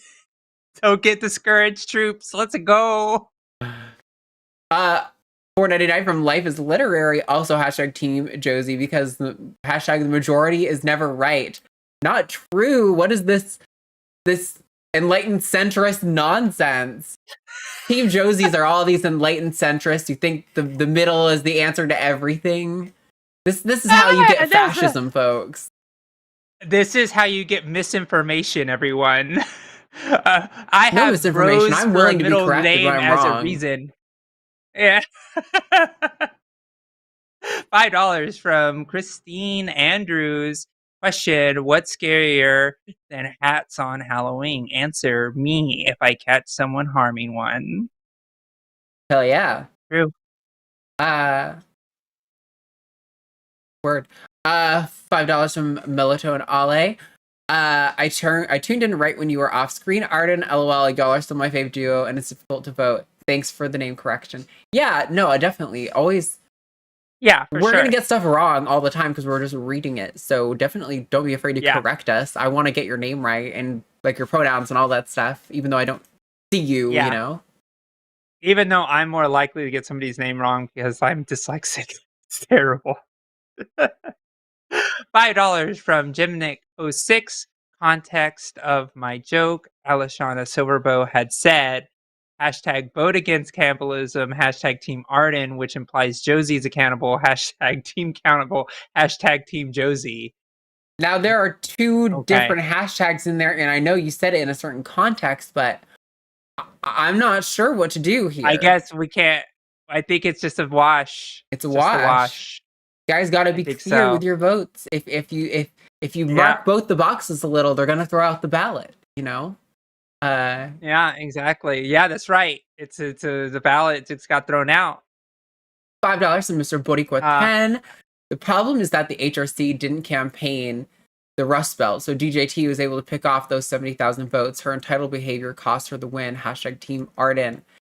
Yeah, I mean, I think there was a lot of stuff going on there. I know I've heard a lot of people say that, she wasn't campaigning in like the rural parts of the Rust Belt to earn their vote. But I also think a lot of those people were really disaffected with establishment candidates and thought Donald Trump was going to bring something of value. There's a lot of things. It's a lot of things. I have a lot of friends who also worked on the Hillary campaign, so I can't be too aggressive like I used to be these days. But I think there was a little bit of overconfidence, and they thought that they could win some southern states to like kind of blow out Donald Trump instead of focusing on the fundamentals of politics, which unfortunately now is swing states, which is unfortunate. Yep. But thank you, Mr. Boricua. $5 from Monkey at Typewriter. I work in a shop of Trumpers. Please help me make my shop angry. I'm gonna make time this weekend for phone banking with my hashtag team political hobbyists. Let's go. Nice. Can't even be It's mad about the almost vote. time. I know. We're almost there. Come on, folks. All right. We just need to find 3 more Just to votes. let you guys know, this is the last We need to super find chat. 4 more $4.99 votes. from Carla J. No! Hashtag vote for a silver bow. Hashtag vote against Jamnico6. Hashtag Team Arden. Wow, Carla, And what did I folks, do to you? The results are in. We have now realized that as we pointed out last week, that Team Arden is the rightful winner, and that we have combated this voter fraud that is taking place on Team Josie. And now we all get to watch her defend some absolute fucking nonsense. Chat says that if Josie wins or it was stolen, and I'm starting to feel this. Listen, you can spread all the conspiracies you want, but are you ready to defend that everyone needs 3 lava lamps minimum? Yes. All right. We are charging up the timer. 3, 2, 1. How else would you want to set old 70s ambiance or 60s ambiance with a good old-fashioned lava lamp? When you bring home a date from a very nice dinner, and you bring her home or them or him home, and you have these beautiful lava lamps, then you'll have one lava lamp to set the mood, and then you have another lava lamp in the kitchen when you're cooking, so just keep the glow of the lava as you keep going, and then you get that final lava lamp, the nice red lava lamp with little hearts inside for the bedroom, because that sets the mood completely. That's why you should purchase your lava lamps from Team Josie Incorporated, where you can then get your lava lamps for any mood that you need. You need a party? Let's get you a strobe lava lamp. So then people are dancing and partying. So now you have 4 lava lamps. You can have even more lava lamps to make sure that you can replace them with your light fixtures. Because who doesn't want a nice glob pointed in your light fixtures, to make sure that the lighting is always keeping you on your toes. That is how it is the best thing to do. And for your pleasure, you can actually have a lava lamp that goes in your car. You connect it to your connect it to your little port. You have a lava lamp on your dash. Now you are bringing the 60s with you everywhere you go. You could be known as the lava lamp person, and nobody is that cool except for you. So make sure you get 3 minimum, but we sell them in packs of 20 of any sort, any type of design that you want, and all of your dreams will come true. So make sure you get your lava lamps from hashtag Team Josie Incorporated. Oh my God. When you said for your pleasure, you can have a lava lamp in your, and then you said car, I did not think you were going to say in your car. For your pleasure, you can have a lava lamp in your, and I was like, where is this going? Damn it. I should have went there. Oh yeah, that is for their pleasure. You can have one of those too. Oh my God. That was so funny. All right, everybody. Thank you guys so much for being here. This is the last show before the election. So, I really hope all of you have a plan to get out and vote, but also have a plan to distract yourself and take care of your mental health. Because, well, we will be doing an election show here. Probably actually going to be a little bit more low key and fun is what we're aiming for, and not quite so hawkish over every single poll, because we might not necessarily even get results on a Tuesday night. And, a negative result could be really difficult for a lot of us. So we will make sure we get events scheduled, hopefully ASAP, so you can get to see Lux and either Josie or I next week. Yeah. But yeah, good luck, everybody. I know there's a lot on all of our minds. And just, do your phone banking, get out and vote. Those are the only things that we can do to really influence things now. So give it what you got. Yeah. Give it what you got. We're gonna do this. I be just prepare for the worst, but fight for the best. Well, with that, everybody, thank you guys so much. Oops, that is the wrong button. God damn it! And here we go. And don't forget to get your lava lamps. Lava lamps can be found at Patreon. Yes, go to patreon.com/calltheline to get your lava lamp. Not really. Or to get your name scrolling up the side and maybe get access to our exclusive little podcast of interviewing people on the line and our Q&As. What I hear is, we need Takis branded lava lamps for their pleasure, and those are the special kind. They're warm and they vibrate. Pleasure lava lamps that vibrate. With that, everybody, we will see you next week. Go vote. They're in your car. They're in your car.